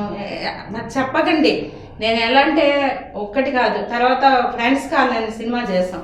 శ్రీనివాస్ యాదవ్ అని డైరెక్టర్, మీకు గుర్తున్నాడు ఛానల్, ఇప్పుడు ఇది కూడా పెట్టాడు, యూట్యూబ్ ఛానల్ పెట్టాడు. ఆయన కూడా ఇంటర్వ్యూస్ చేస్తుంటాడు కదా, ఆయన కూడా నా ఇంటర్వ్యూ చేశాడు మా ఇంటికి వచ్చి, కానీ ఇంతవరకు యూట్యూబ్లో పెట్టలేదు. ఆయన సినిమాలో హీరో, వాడి పేరు ఏదో బెంగళూరు వాడు, 1 of the హీరో, 4 హీరోలు ఉంటారనమాట. అయితే నా దగ్గర ఒక 54 గ్రాముల పుస్తల తాడు ఉండేది. మా అక్కలు అన్నారు, బంగారం ఎందుకు తీసుకెళ్తావు, దొంగలు పడ్డారు అక్కడ చెప్పావు మళ్ళీ ఎందుకు అని. లేదు అలవాటు అయిపోయింది కదా, బోర్డుగా తిరగాలంటే కష్టంగా ఉందని నేను ఏదో అంటే మా తమ్ముడు కొడుకు మ్యారేజ్కి వెళ్ళి అది అలా మెడలో ఉండిపోయింది. వచ్చేస్తే ఆ బంగారం చూసి వాడు ఒక మేనేజర్ ఉండేవాడు, చచ్చాడు అటు ఉరేసుకొని, ఆ దొంగలంజా కొడుకు. అంటే ఒకరికి మోసం చేయకూడదు అని తిట్టానని ఏమనుకోకండి. మీకు చేతనైతే అన్నం పెట్టండి, ఒక సినిమా ఇవ్వండి, బతుకుతాం. అంతేగాని చీట్ చేసి ఏవైపోయింది మాకు అంటే గరికి తిని గాడి చచ్చిపోద్ది నాన్న, గరికి ఎప్పుడు మొలుస్తూ ఉంటుంది. అది అంటే భగవంతుడి సృష్టి. ఇప్పుడు మోసం చేస్తే మిమ్మల్ని ఎన్నిసార్లు, ఒకసారి మోసం చేస్తాను, రెండోసారి చేస్తాను, మూడోసారి మీరు వినరు కదా. మీరు తెలుసుకుంటారు కదా. ఇప్పుడు అదే ఇప్పుడు అంత పుస్తల తాడు నా దగ్గర ఉంటే అది ఇప్పుడు ఉన్న దాంట్లో 3 లక్షలు కాస్ట్. అది పిచ్చి ఉండదు అనమాట. తెలియదు ఏమి చేసే క్యారెక్టర్లు అక్కడ డౌన్ డూమ్ అని కెమెరా ముందు అంటాను, బయట అసలు రూపాయి పని చేయను నేను. తెలివితేటలు లేవు. ఎవరైనా ఏదంటే పొలమని ఏడ్చేయడం తప్ప ఇంకోటి లేదు. మరి నేను ఎలా బతుకుతానన్నా? చాలా ఎన్నో అనుకున్నారు. అలాగే బతికితే కారు ఇల్లు అది మెయింటైన్ చేస్తాం కదా. నాకేం గ్లామర్ ఉందని. లేకపోతే నేను ఒకటే చెప్పాను, నేను ఎవరిని ఎక్కడికి తీసుకెళ్ళానో ఎవరి దగ్గర పండబెట్టానో నాకు చెప్పమానండి. చెప్తే నేను రుజువు ఉంటాయి కదా నాన్న. ఏదైనా సరే ఇప్పుడు ఏదైనా తప్పు చూపించేటప్పుడు అనేటప్పుడు ఒక్క చిన్న విషయం మీతో చెప్తాను. మా అబ్బాయి వచ్చిన కొత్తలో అంటే నా దగ్గరికి రాలా, లవ్ మ్యారేజ్ చేసుకున్నాడు. అమ్మ దగ్గరికి వేరే వాళ్ళ మిస్సెస్ని తీసుకొని ఒక ఆఫీస్కి వెళ్ళాడంట. ఆఫీస్కి వెళ్తే అంటే వాళ్ళ ఫ్రెండ్ తీసుకెళ్ళాడు. సాంగ్స్ వీడియో కొరియోగ్రాఫర్ కదా, పరిచయం చేపిస్తా అంటే నా దగ్గరికి రాలేదు. వచ్చిన కొత్తలో మాట చెప్తున్నాను. అయితే నేను వచ్చిన కొత్తలో కాదు, మావాడు వచ్చిన కొత్తలో. అయితే వెళితే అక్కడేమో ఈవిడ మా అమ్మగారండి, ఇదంతా పాపం మర్యాద, మా అమ్మగారండి ఇదిగో అన్న, ఈవిడ అమ్మాయి బిజినెస్ చేస్తుంది కదా అన్నాడంట. ఎన్ని రోజులు ఇది పెళ్ళాన్ని తీసుకొని వెళ్ళాడు. ఆ పిల్ల ముందు ఆ మాట అనేసరికి నేను ఎవడు అన్నాడో నాకు చెప్పరానంటే చెప్పలేదు మావాడు. ఎవడన్నా ఇప్పటికీ నాకు అది తలుచుకుంటే, ఇప్పుడు నా కడుపును పుట్టిన కొడుకు మా అమ్మ ఎంత ఉన్నతంగా బతుకుతుంది అనుకునేటప్పుడు ఒక రాంగు ఏదైనా వింటే ఎలా ఉంటుంది నాన్న? బిడ్డగా బాధపడతాడు కదా. నేను ఎన్నిసార్లు అడిగాను మా వాడికి, ఎవడు చెప్పాడో చెప్పు, నీ పేరు నేను చెప్పను, ఆడ అసలు ఎలా ఉంటాడో తర్వాత నువ్వు చూద్దు కానీ, అంతే కదా నాన్న. ఇప్పుడు నీకేం హక్కు ఉందని నా గురించి నువ్వు వాడుతావు? అలాంటి ఇంట్రెస్ట్ ఏంది నాన్న. ఇప్పుడు నేను ఉండేదాన్ని, నాకు అక్క అని లేడీ ఆర్టిస్టులు అంతా అక్క ఏదైనా అంటే నేను సీనియర్ ఆర్టిస్ట్ని కాబట్టి మేనేజర్ నాన్న పాపం వాళ్ళకి ఏదైనా క్యారెక్టర్ ఇవ్వండి, ఒక 1000 రూపాయలు వస్తే ఒక క్యారెక్టర్ పెట్టి సంతం. నాకంటే ఫోన్లు చేస్తారు, సీనియర్ ఉంది కాబట్టి నేను వెళ్తాను. నేను ఇలాగే హెల్ప్ చేస్తుంటే నాకు వెహికల్ లేదు, ఇప్పుడు కూడా నాకు లేదు నాన్న. నేను కాలినడకనే వెళ్తున్నాను. అంటే మా అబ్బాయి బండి మీద వచ్చాను నేను. అంటే వెళ్తుంటే ఒక ఆటోకి వెళ్ళాం అనుకో, ఒక 3 వెళ్ళాం అనుకో, ఒక 4 చోట్ల తిరిగితే ఒక 1000 రూపాయలు అయితే 300 కదా అవుద్ది. నేను అలాగే ఆలోచించేదాన్ని. అమ్మాయిలు వేసుకుని తిరుగుతుంది, నేను ఏ అమ్మాయిలు వేసుకుని ఏ ఆఫీసులకు వెళ్ళాను, ఎక్కడ ఏ క్యారెక్టర్ తీసుకున్నాను, ఎవరు నాకు ఇచ్చారు, ఎవరి దగ్గరికి మేము వెళ్ళాము, అది రుజువులు ఇప్పించాలి కదా. మీకు చేతనైతే రుజువులు ఇప్పించండి. మన ఈ టీవీలోనే ఇలా అనుకుంటూ ఇవన్నీ తిరిగారు కదా అమ్మలక్కలంతా. వాళ్ళకి ఫోన్ చేసి అక్క రా, నాకేం అవసరం? ఇప్పుడు మీ ఇష్టం, మీరు వెళ్ళారు, వాళ్ళు ఏదన్నారు, అవి నాకు అవసరం లేదు కదా. ఇప్పుడు వాకాడప్పాల గురించి అలా వాగారు, ఆయన అవసరం ఉంటప్పుడు మీరు వెళ్ళారు కదా. ఒక్క విషయం నాన్న, నేను తప్పుగా నీ దగ్గర మాట్లాడితే నువ్వు తప్పుగా మాట్లాడతావు, నేను మంచిగా మాట్లాడితే నువ్వు మంచిగా మాట్లాడతావు. నీకు అవసరం, నువ్వు వెళ్ళి అప్పుడు ఆ రోజు అడిగింది ఈ రోజు ఎందుకు అడుగుతున్నావు? ఓ పెద్దవాళ్ళని బయటికి లాక్కూడదు నాన్న. ఇండస్ట్రీ గురించి అందరికీ తెలిసిందే. నీకు నచ్చిందా దాన్ని వెళ్ళు, లేదంటే వెళ్ళొద్దు. అంటే నా ఒపీనియన్ నేను చెప్తున్నాను. అలాంటప్పుడు ఎందుకు అలా వెళ్తావు? అది వెళ్ళకూడదు. నువ్వు నీట్గా నిజాయితీ బతకాలంటే నువ్వు ఇంట్లోనే ఉండు, లేకపోతే జాబ్ చేసుకో. ఆర్టిస్ట్కి ఎందుకు వెళ్ళాలి? ఇప్పుడు 10 మంది 10 రకాలుగా అంటారు. అవన్నీ తట్టుకుని వెళ్ళిన రోజే ఆర్టిస్ట్ అవుతావు నువ్వు. ఒకరి గురించి అలాగా అతను ఎలాగా ఇతను ఎలాగా అంటే ఇప్పుడు అలా అనుకుంటే పబ్లిసిటీ కోసం, అంతే కదా. సో ఫినాన్షియల్గా కాకుండా సో చాలా అవమానాలు కూడా పడ్డారు మీరు? చాలా పడ్డాను నాన్న. ఇప్పుడు ఇది మన దిల్ రాజు గారు సినిమా లవర్ వచ్చింది, లవర్ వచ్చింది. లవర్ వస్తే కో డైరెక్టర్ గారు నాకు ఫోన్ చేసి అమ్మ ఆఫీస్కి రండి అంటే వెళ్ళాను. వెళ్తే హాస్పిటల్లో ఇలా ఊడుస్తూ ఉంటారు కదా, ఆయాలు ఉంటారు కదా, ఆ క్యారెక్టర్ ఇవి డైలాగులు ఉన్నాయి. నేనైతే బాగా చెప్తానని పిలిచారు. ఓకే, చాలా సంతోషం. అక్కడ పడిన అవమానాలు నేను అంటే ఇన్ని సినిమాలు చేశాను, ఎక్కడ పడలేదు నాన్న. ఏం జరిగింది అసలు? అంటే నాకు ఎప్పుడైనా భగవంతుడు తిన్నా చూస్తే దిల్ రాజు గారు చాలా దేవుడు నాన్న. దిల్ రాజు గారు ఆయన ఎంతోమందికి అన్నం పెట్టాడు, నిజంగా చెప్తున్నాను. ఆయన ఆ నీతి నిజాయితీ ఉండబట్టి ఈరోజు ఆ లెవెల్లో ఉన్నాడు నాన్న. నీతి నిజాయితీ లేకపోతే పడిపోతారు ఇండస్ట్రీలో. ఏంటి అనుకుంటారా అది ఇది అని అంటారు కానీ అవన్నీ చాలా అబద్ధాలు అవి. ఎందుకంటే ఆయన ద్వారా ఎంతోమంది అన్నం తింటున్నారు. అతను ఎప్పుడైనా అసలు ఆ రోజుల్లో నేను అవమానం పడిన తర్వాత ఒకసారి వెళ్ళి సార్ ఏడ్చుకొని చెప్తా ఉన్నంత బాధని ఏడ్చుకున్నాను నేను. నువ్వు ఇచ్చిందా ఆఫ్టర్ ఆల్ తక్కువ రెమ్యునరేషన్ అంటే నేనేంటంటే దిల్ రాజు గారి సినిమా ఏదైనా మంచి వేషం కదా, చెప్పిన వేషం, రేపు పొద్దున ఇంకేదైనా సినిమా అయితే సార్ నా క్యారెక్టర్ ఇవ్వండి అని అడగడానికి చాయిస్ ఉంటుంది కదా, నేను కమిట్ అయ్యాను. వెళ్తే ఫస్ట్ రోజు అయిపోయింది. ఫస్ట్ రోజు ఏంటంటే సమీర్ రెడ్డి గారు కెమెరామెన్, ఆయనేమో నాకేంటంటే డైరెక్టర్ గారు అమ్మ ఇలా ఊడుస్తా, కెమెరా అక్కడ పెట్టారు, ఇలా ఊడిస్తే బ్యాక్ రండి అని అన్నారు. అంటే సరే అని చెప్పి నేను చేశాను. ఆయన గసిరారు, నువ్వు కనపడక ఒక స్టిక్కే నువ్వు తుడుచుకుంటా వెళ్ళు అన్నారు. డైరెక్టర్ గారు చెప్పారు కదా నేను అలా చేశాను. సరే ఆయన చెప్పారు కదా అని స్టిక్కే కనపడేటట్టు నేను సైడ్కి ఉండి కర్రతో ఇలా ఫీల్ అయ్యాను. జూనియర్ ఆర్టిస్టులు అని అన్నాడు ఆయన. జూనియర్ ఆర్టిస్ట్ వాళ్ళు తెలియదా నీకు అని అన్నాడు. ఎవరు? కెమెరామెన్ సమీర్ రెడ్డి గారు. నేను చెప్తున్నాను ఉన్న ఫ్యాక్ట్. నేను ఎక్కడంత అవమానం పడలేదు నేను చాలా సినిమాలు చేశాను. అల్లుడి సీన్కి అదే బదామి వెళ్తే నన్ను ఎంతో మర్యాదగా చూసుకున్నారు. చోటా కేనాయుడు గారని, వివి వినాయక్ గారని, అదే ఫస్ట్ పృథ్వీ గారు మేమంతా డబ్బులు ఇస్తాం కదా ఆయనకి, అది కబడ్డీ ఆడేసి డబ్బులు ఇస్తామని జంప్ అయిపోతారు ప్రకాష్ రాజు. ఎంత మర్యాద చూశారు నన్ను అక్కడికి వెళ్తే. సరే అది వదిలేయండి, అది అయిపోయిన తర్వాత ఆ రోజు మనసు శివుకు అంది. సరే తనకు తెలియదు నేనంటే ఎవరు, ఆయనతో వర్క్ చేయలేదు. అది అయిపోయిన తర్వాత ఇంకో రోజు మరుసటి రోజేమో కెమెరామెన్ గారు అలా ఉన్నారు, ఆయన అసిస్టెంట్ అలా ఉన్నాడు, కెమెరా అక్కడ ఉంది నాన్న, ఈ సైడ్ నుంచి నేను వెళ్ళాను. అంటే కారణం ఏంటంటే వాళ్ళు ఇచ్చే డబ్బులకి అసిస్టెంట్ని తీసుకెళ్తే డబ్బులు చాలు, వాళ్ళు ఇవ్వరు. నాకు అందులో డ్రెస్ చేంజ్ లేదు, ఎన్ని రోజులైనా ఒక 7 days చెప్పారు. ఆ 7 days అదే చీర, అదే జాకెట్.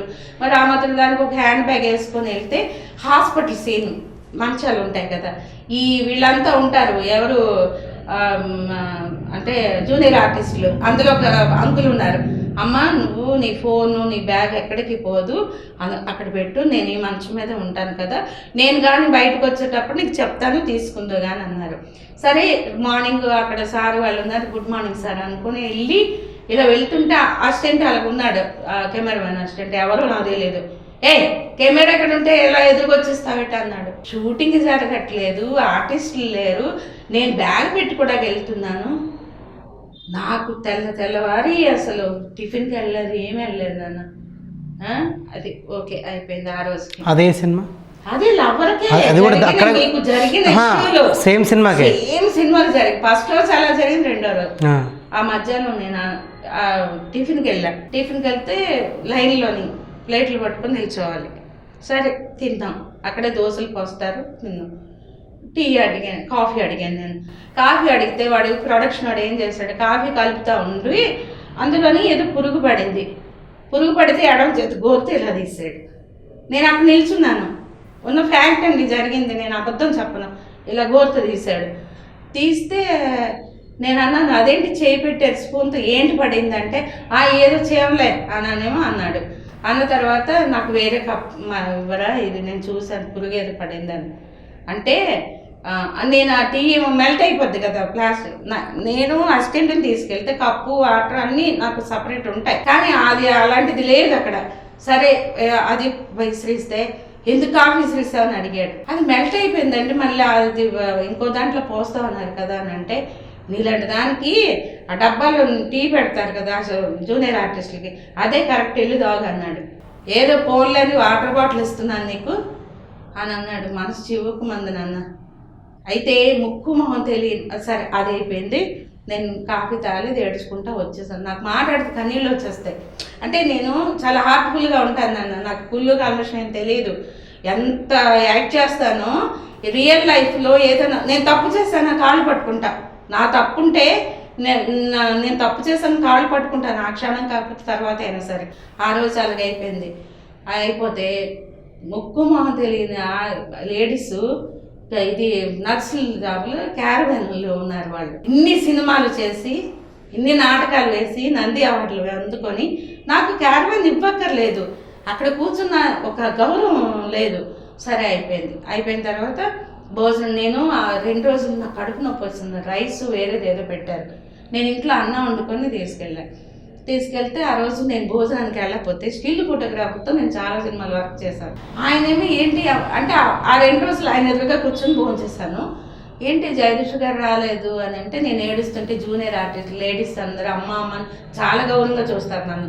అయితే వాళ్ళంతా ఏం అక్క రాలేదు, ఏం మేడం రాలేదు అని అందరూ అడుగుతున్నారు. లేదు ఏడుస్తుంటే అదేంటి అంత కళ్ళేరగా ఉంది, ఎందుకు ఏడుస్తున్నారు, ఎవరేమన్నారు అంటే ఏం లేదు మీరు వెళ్తానంటే ఒక మూలకి చీకటి రూమ్లోకి వెళ్ళిపోయి కూర్చేసుకొని కూర్చున్నాను. అయిపోయిన తర్వాత మళ్ళీ షార్ట్ రెడీ అయినప్పుడు వస్తేప్పుడు ఈ స్టిల్ ఫోటోగ్రాఫర్ అడిగారు, ఏమ్మా అన్నకి భోజనం రాలేదు చేయలేదు ఏమి అంటే నేను అన్నాను, లేదు సార్ నాకు ఆకలి లేదు, ఇలా జరిగిందని ఏడ్చేస్తే నైట్ ఆఫీస్లోనంట అతను చెప్పాడంట సమీర్ రెడ్డి గారికి, ఆవిడ నంది అవార్డు విన్నరు, నీ నాటకాలు వేసింది, చాలా సినిమాలు చేసింది, నాతో కూడా వర్క్ చేసింది, నేను స్టిల్ ఫోటోగ్రాఫర్ వెళ్ళాను, చాలా మంచి ఆర్టిస్టు, శకుంతల గారి తర్వాత ఈవిడేను అనేసి అని చెప్పాడంట. 4th డే నేను వెళ్ళిపోతే డైరెక్టర్ గారు సారు సమీర్ రెడ్డి గారు అక్కడ ఉంటే గుడ్ మార్నింగ్ సార్ అని చెప్పి ఇలా పక్కన నుంచి వెళ్ళిపోతున్నాను. మరి రా అన్నారు, వెళ్ళాను, సారీ అన్నారు సమీర్ రెడ్డి గారు. అయ్యో పర్లేదండి అని.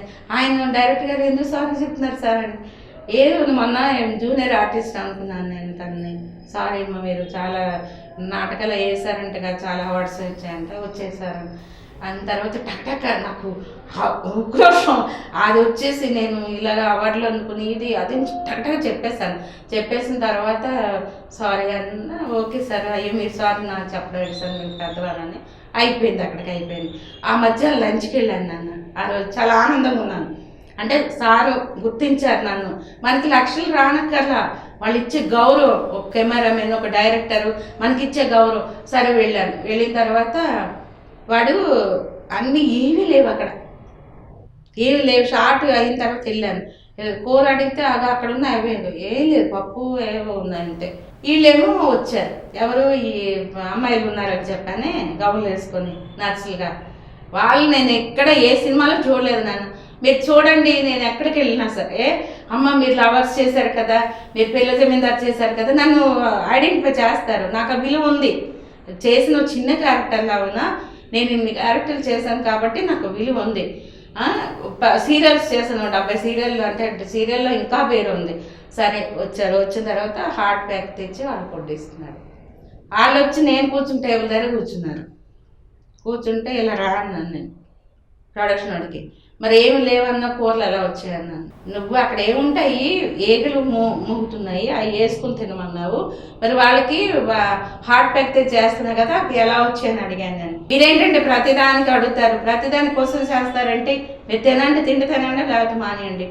నేను బౌలు నాన్న, అది పింగాణి బౌలు, ఎన్ని సంవత్సరాలు దాచుకున్నాను నేను. అన్నం మంది ఇలా గిసురు కొట్టాను, నిజంగా నేను చేసిన చెప్పేస్తున్నాను. అంటే నాకు అంత బీపీ పెరిగిపోయింది. ఎలా కనబడుతున్నాను మీకు, ఎలా కనబడుతున్నాను అంటే తిండికి లేక నేను అడుక్కున్న దానిలా కనిపిస్తున్నానా? ఆర్టిస్టులు పెద్దవాళ్ళు బాగానే ఉంటారు, దిల్ రాజు గారు ఇవ్వమన్నాను, నాకు పెట్టొద్దన్నారా భోజనం, అది వాళ్ళకే పెట్టమన్నారా? ఆయన తెలిసిందంటే చెప్పు తీసి కొడతారు నీకు, నీకా పేరు వచ్చేది, సంస్థకి పేరు వస్తుంది. దిల్ రాజు గారి బ్యానర్కి వెళ్ళాము, మాకు ఇలా చూసారని మేము చెప్పుకుంటాము, అది తప్పది. ఇండస్ట్రీలో అందరికీ సమానంగా చూడమని మిమ్మల్ని పెట్టారు అక్కడ ప్రొడక్షన్ దగ్గర అని గట్టిగా అరిచాను నాన్న నేను.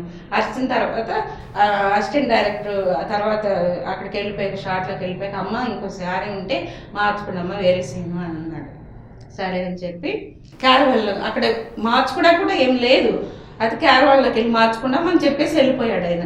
వెళ్ళిపోతే క్యారవాన్ దగ్గర ఒకడు కూర్చుంటాడు కదా బయట, ఎక్కడికి వెళ్ళిపోతున్నాం అన్నాడు. అన్నాను అంటే మీ జూనియర్ ఆర్టిస్టులు అందరికి పైన కదా, ఇక్కడికి ఎందుకు వచ్చావు నువ్వు అని అన్నాడు. రారేలే అన్నాను, తక్కువ వీటి మీద వేసాను. ఎలా కనపడుతున్నారా, నేను జూనియర్ ఆర్టిస్ట్ చూసావా నువ్వు, ఒరే నువ్వు తప్పుకో, మేనేజర్కి చెప్తాను ఏంటి కుట్టావు నన్ను, చెప్పుకో నువ్వు మేనేజర్ కాదు సార్లు చెప్పుకెళ్ళి, లేకపోతే నీ ఎదురుగా కట్టుకోమంటావు చెప్పు, నేను ఇక్కడే చీర కట్టుకుంటాను అన్నా. ఇలాగన్నా అప్పుడేమో అని తోసేసి క్యారవాన్లోకి వెళ్ళి గబగబా చీర మార్చుకొని ఆ చీర మడత పెట్టుకుని బ్యాగులు పెట్టుకొని చేసి ఆ మర్నాడు నుంచి 3 రోజులు ఉంది షూట్. మరి వెళ్ళలేదు నాన్న నేను. మేనేజర్ ఏంటమ్మా ఇంకా రాలేదు, పొద్దున్న ఫోన్ చేస్తున్నాడు అంటే సారీ నాన్న నేను రాను, ఏమనుకోవద్దు నేను రాను. అవి డైలాగులు ఉన్నాయమ్మా, డైలాగులు ఉంటే చాలామంది ఆర్టిస్టులు ఉన్నారు కదా పెట్టేసుకోండి అన్నాను. ఇది జరిగింది నన్ను అంటే ఎంత బాధగా ఉండే సిచ్యుయేషన్ మీకు అర్థమై ఉంటుంది. అంటే ఒక ఆర్టిస్ట్కి ఇచ్చే గౌరవం అదా అక్కడ? సార్ వాళ్ళు బాగానే ఉంటారు నాన్న, వాళ్ళు ఏమన్నారు, అందరిని బాగా చూసుకోండి అంటారు, డబ్బు పెట్టుబడి పెడతారు. పెట్టడానికి వీళ్ళకేంటి, వీళ్ళ జోబులు డబ్బులే మనకి తీసిస్తున్నారు అంతే కదా. మధ్యలో ఉండలే ఎదవలు, అసలు వాళ్ళు పెట్టవని ప్రొడక్షన్ నడిపించే వాళ్ళు. అలా అడిగితే మనం చెడ్డ అయిపోతాం నాన్న, చెడ్డ అయిపోతున్నామని అన్నాళ్ళు ఇలాగ కట్టుకుని ఉంటాము. ఇండస్ట్రీలో ఉండాలి, అలా ఉన్న వాళ్ళకి లైఫ్ ఉంటుంది. కానీ ఎన్ని రోజులు డబ్బులు ఎగ్గొట్టేస్తారు, ఇలా మాట్లాడతారు, అలా చేస్తారు, ఒక గౌరవం ఇవ్వరు. ఇంత సీనియర్టీ ఉండి నేనే ఎర్రబస్సుకి ఇప్పుడే రాలేదు కదా, 2006లో వచ్చాను అంటే 15 ఏళ్ళు అయిపోయి, అక్టోబర్ వస్తే 16. అంటే ఇన్ని 100 సినిమాలు చేసి, 70 సీరియల్స్ చేసి, చాలా చేశాను నేను. అంటే చిన్న చిన్న ప్రోగ్రామ్స్ అన్నీ చేశాను. ఇన్ని చేసిన తర్వాత కూడా మనిషికి వాల్యూ లేకపోతే ఇంకెందుకు నాన్న? నేను ఏ ఇంటర్వ్యూకి వెళ్ళినా ఏడ్చాను, ఈ రోజు మాత్రం ఏడకుండా మీ దగ్గర కూర్చున్నాను నేను.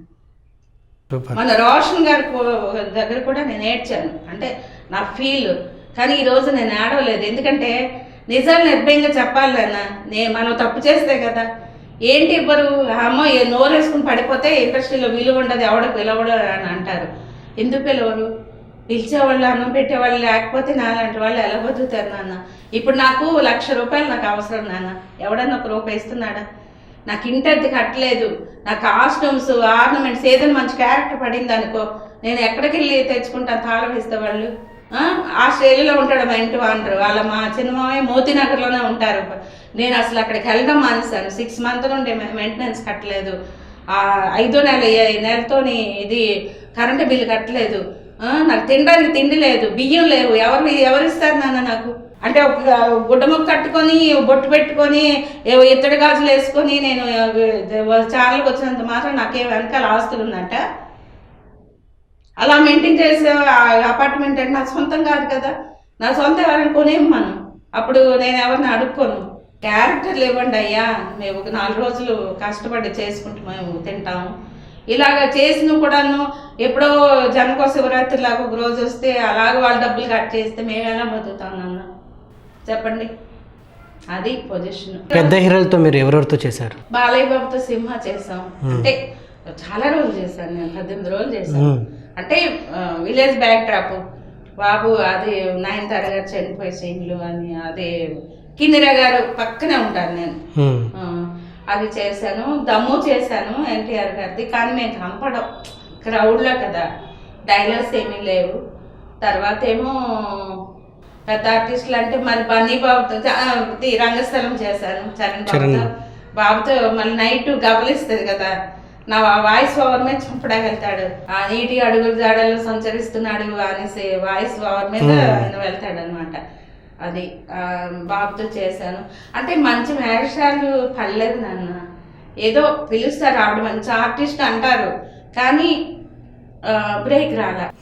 బ్రేక్ వచ్చుంటే ఈ పాటికి నేను రోజుకు ఒక 50,000 ₹1,00,000 తీసుకునే ఆర్టిస్ట్. సో నాని ఇట్లాంటి వాళ్ళతో చేశారు నాని గారితో, అది భీమిలి జట్టు, పిల్ల జమీందారు, మొన్న దేవదాస్ కూడా చేశారు, దేవదాస్ లో చేశాను. భీమిలి కబడ్డీ అసలు హైలైట్ చంటికి అత్త క్యారెక్టర్ బాగా పేరు వచ్చింది. నన్ను అప్పుడు ఆ సినిమా తర్వాత వాకడప్పారావు గారు మన శ్రీకాకుళం విజయనగరం జయత్రాత్రికి వెళ్దాం మనం తీసుకెళ్లారు. ఎక్కడ థియేటర్కి వెళ్ళినా చంటి ఎంటర్ అయ్యేసరికి అత్తేది అని వచ్చేవారు. బాగా ఎంజాయ్ చేసాం అప్పుడు. నానిగారు ఇప్పుడు కూడా అతని గౌరవం నా మీద తగ్గలేదు. దేవదాస్కి వెళ్ళేటప్పుడు మా అసిస్టెంట్ నేను, ఒరే సార్ అక్కడ కూర్చున్నారా, ఒకరే ఉన్నారు, వెళ్ళి కలిసి వద్దాం రా అనేసి అంటే వెళితే అంత దూరంలో చూసి నిల్చున్నారు. ఆయన నిల్చొని అమ్మ నమస్తే అనేసారి, అంటే అంత గౌరవం ఆర్టిస్ట్గా ఆయన నిల్చో. అందుకే వాళ్ళు అంత ఎత్తు ఎదిగారని నాకు అనిపిస్తుంది. వాళ్ళకి ఆ గౌరవం అంటే పెద్దలు అంటే మర్యాద ఉండబట్టి దేవుడు ఆ లెవెల్కి తీసుకెళ్ళాడని నేను అనుకుంటున్నాను. జీవితంలో చేసిన అతి పెద్ద తప్పు అని మీరు ఏది భావిస్తారు? అట్లా జీవితంలో చేసిన పెద్ద తప్పు అంటే, నేను నాటక రంగంలో బాధపడలేదు, సినిమా రంగంలో బాధపడలేదు, సీరియల్కి బాధపడలేదు. నా భర్త చచ్చిపోయిన తర్వాత 2వ పెళ్లి చేసుకున్నానే, ఆ విషయంలోనే నేను బాధపడ్డా. ఎందుకంటే నా కొడుకు లైఫ్ పోయింది, నా లైఫ్ పోయింది, అదొకటే. నేను అంతేగాని ఒకటి, నేను ఈరోజు నిజం చెప్తున్నాను నాన్న, నాకు ఆ నటరాజు కృప నా యందు ఉండబట్టి ఈరోజు అందరూ నన్ను గౌరవించి మీలాంటి వాళ్ళు మీరు పిలిచి నాకు ఇంటర్వ్యూ చేస్తున్నారంటే ఒక లెవెల్లో ఉన్నట్టే కదా. అవును, మరి ఏదో కాదు కదా. ఇప్పుడు జూనియర్ ఆర్టిస్ట్ ని అయితే అంటే ఉన్న ఫ్యాక్ట్ చెప్తున్నాను, అమ్మ ఒక మంచి ఆర్టిస్ట్ ఆవిడతో ఇంటర్వ్యూ చేయాలి. మొన్న ఈ సుమన్ టీవీ వాళ్ళు కూడా అలాగే 1 month నుంచి నేనే వెయిట్ చేశాను. పాపం ఎప్పటి నుంచో ఫోన్ చేస్తున్నారు, సారీ నాన్న నేను ఊరు వెళ్ళాను, ఏవో నా ప్రాబ్లమ్స్ నాకు ఉన్నాయి, డిప్రెషన్లో ఉన్నాను కొద్ది రోజులు. నేను మీకు ఇప్పుడు ఫ్రాంక్గా చెప్తున్నాను, ఒక 4 సార్లు మీరు ఫోన్ చేసి డిప్రెషన్లో ఉన్నాను, ఏడుపు, ఎలాగా లైఫ్, నేనేంటి ఎక్కడికి వెళ్ళేది దేంట్లో లేను, మూడ్లో లేను. అన్నీ మా అబ్బాయి మున్నాగాడికి తెలుసు, వాడికి నా లైఫ్ హిస్టరీ మొత్తం. అంటే డిప్రెషన్ ఎప్పుడు ఎవరితో ఏది ఎలాగా ఇప్పుడు ఆ ఇల్లు ఖాళీ చేయాలి నాన్న, వేరే చోటకి వెళ్ళాలి అంటే ఒక 1 lakh ఉంటే వాళ్ళు క్లియర్ చేసి వేరే చోట ఒక 10,000కో 8,000కో ఎక్కడ రూమ్ తీసుకొని సామాన్లు పడలేదు. సామాన్లు ఎలా వదిలేస్తాను నేను? లక్షలు, ఒక 5-6 లక్షలు వాల్యుబుల్ బట్టలు ఉన్నాయి అవి. వచ్చిన కొత్తలో నేను చాలా సీరియల్స్ చేశాను అన్న, ఎందులో చూసినా రిచ్ గెటప్లేని అవి, రిచ్ గెటప్లు, విలన్ క్యారెక్టర్లు, మనిషిని భూమి జాండుంటా ఏమో చేస్తే బ్రహ్మాండం చేస్తాను, అందరూ జోకులు అంటే చెప్తున్నాను. అలాగా అంత మంచి క్యారెక్టర్లు చేసి ఈ రోజుకి జగదీశ్వరి అన్న ఆర్టిస్ట్ని చంపేశారు నాన్న, చంపేశారు. ఆకాశాన్ని తీసుకెళ్ళి అక్కడ నుంచి పడేశారు, నేను లేవలేకపోతున్నాను. అది మీరు జీవితంలో చేసిన అతిపెద్ద తప్పు ఏంటి అంటే 2వ పెళ్లి చేసుకోవడం. మీరు 2వ పెళ్లి చేసుకున్నాక అంటే మీ భర్త గారు ఆయన మళ్ళీ ఇంకో పెళ్లి చేసుకొని ఆవిడని డైరెక్ట్గా ఇంటికి తీసుకొచ్చి ఇంట్లో ఉంచారు. అది సహించలేక మీరు బయటికి వెళ్ళిపోయి మళ్ళీ మీ సొంత జీవితం మళ్ళీ యథావిధిగా నడుచుకున్నారు. ఆయన 2వ పెళ్లి చేసుకోవడానికి ముఖ్య ఉద్దేశం అంటే కారణాలు ఏంటంటే మీరు ఇక్కడ నటిగా చేస్తున్నందుకు ఆయన నచ్చక చేసుకున్నారా, అసలు ఏంటి దానికి కారణం ఏంటి? నాటకాలు మానిపించేశారు. నువ్వు నేను మర్చిపోయాను, నువ్వు నేను మూవీ నాకు ఆఫర్ వచ్చింది. సో అక్కడ కూడా మీకు అన్యాయం జరిగిందని జరిగింది. అంటే ఇప్పుడు మీరు అడిగారు అంటే అన్ని గుర్తుండవు కదా. అది ఆ దెబ్బ కొట్టాడు, నా లైఫ్ మీదే దెబ్బ కొట్టాడు ఆయన. ఏంటి అంత పెద్ద దెబ్బ? గోల్డ్ తీసుకున్నాడు, ఇవ్వలేదు. ఇప్పుడు బంగారం ఇప్పుడు ఎంత రేట్ నాన్న, అవన్నీ ఉంటే నాకు ఇప్పుడు ఉపయోగపడేవి కదా. పావుతలో రింగ్ కూడా నా చేతులు లేదు, ఎత్తుడే పెట్టుకొని తిరుగుతున్నాను నేను. అంటే చెప్తున్నాను అంటే అన్నీ మెతకతనం వల్ల అందరూ అంటారు సూర్యకాంతంలాగా పడిపోతాం. దీప్తి డైరెక్టర్ ఉన్నాడు, గుండమ్మ అని పిలుస్తాడు, అంటే సూర్యకాంతం అని పిలుస్తాడు. అక్క నీకు మంచి వేషాలు పడాలి, ఎందుకో పాపం పడట్లేదు. అందరు బాధపడతారు. ఈశ్వరెడ్డి అని డైరెక్టర్ ఉన్నారు, ఒకటే చెప్పారు, నేను మళ్ళీ మంచి సినిమా అంటూ తీస్తే జగదీశ్వరి గారు మన ఇంటర్వ్యూ పెడితే రవీంద్రది చాలా బాధపడ్డాడు ఆయన. బాధపడి ఈ పొజిషన్లో ఉన్నానని, మీకు బ్రేక్ వచ్చే క్యారెక్టర్ నేను రాసి మీకు బ్రేక్ వచ్చే విధంగా నేను చేస్తాను డైరెక్ట్గా, నేను ప్రామిస్. ఇది నేను అంటే ఏదో మెహర్బాణి కోసం అనలేదు. ఆయనవి సీతారామ కళ్యాణ్ లెక్కలో ఎస్సీ క్యారెక్టర్ చేశాను. తర్వాత సిద్ధుపురం శ్రీకాకుళంలో అతను రమేష్ అని, ఆయన ఇప్పుడు చనిపోయాడో ఉన్నాడో తెలియదు, సీరియల్ ఆర్టిస్ట్, పిల్లి కళ్ళు ఉంటాయి, వాడు మాదిరిగా చేశాను. అంటే ఆయన 2 సినిమాలు ఇచ్చారు, తర్వాత మళ్ళీ నాకు పిలవలేదే, 5 సినిమాలు చేశారు. మన ఇంటర్వ్యూ చూసి బాధపడితే ఆయన మెసేజ్ పెట్టారు. మరి ఇది పిల్ల జమీందార్ చేసిన తర్వాత అశోక్ గారు ఇప్పటికి కూడా నేను ఎప్పుడు ఫోన్ చేసిన, డైరెక్టర్ గారు జగదీష్ గారు బాగున్నారా, ఎంతో గౌరవంతో చేద్దామండి సార్ నన్ను మర్చిపోయారు సార్ అంటే చేద్దాం తప్పకుండా చేద్దాం. ఇలా గౌరవంగా చూసేవాళ్ళు చాలామంది ఉన్నారు నన్ను. అంటే ఇప్పుడు సుకుమార్ గారు ఉన్నారు, ఆయన నేను కలిస్తే తప్పకుండా నాకు క్యారెక్టర్ ఇస్తారు, కానీ కలవనివ్వరు. ఆఫీస్లో కొంతమంది ఉంటారు కదా, సార్ కారు ఉంది, సార్ లోపల ఉన్నారు, నన్ను వెళ్ళనివ్వలే. రంగస్థలం చేశాను కదా, ఏముంది నాన్న, వెళ్ళి పిలిచి నమస్తే సార్ ఏదైనా క్యారెక్టర్ ఉండేవాడు, ఎవరన్నా పిలిచి జగదీష్ గారికి క్యారెక్టర్ ఏదో ఇవ్వండి అని చెప్తారు కదా. వాళ్ళు మంచి వాళ్ళే నాన్న, ఇవి అనుకున్న వాళ్ళు వెళ్ళనివ్వరు. అంటే ఒక సుకుమార్ గారు సార్ అనే కాదు, ఎక్కడ అదే జరుగుతుంది. అంటే బ్రేక్ వచ్చింది అనుకో, అప్పుడు వెళ్తే రండి మేడం రండి కాఫీ తాగుతారా, కూర్చోండి, మంచినీళ్ళు ఎవరన్నా మేడంకి, అలా ఉంటుంది ఆఫీసుల్లో. ఇప్పటికీ కొంతమంది నన్ను గౌరవిస్తారు నాన్న, తప్పమాట అని గౌరవించరు, మరీ తీసి పడేస్తున్నారని ఏం కాదు, ఆ గౌరవించబట్టి ఇప్పటికీ ఇంత అన్నం తింటున్నాను ఇండస్ట్రీ సొమ్ము నేను. Okay, thank you so much అమ్మా. సో ఇప్పుడు మీరు చాలా అంటే ఆర్థికంగా బాగా ఇబ్బంది పడుతున్నారు.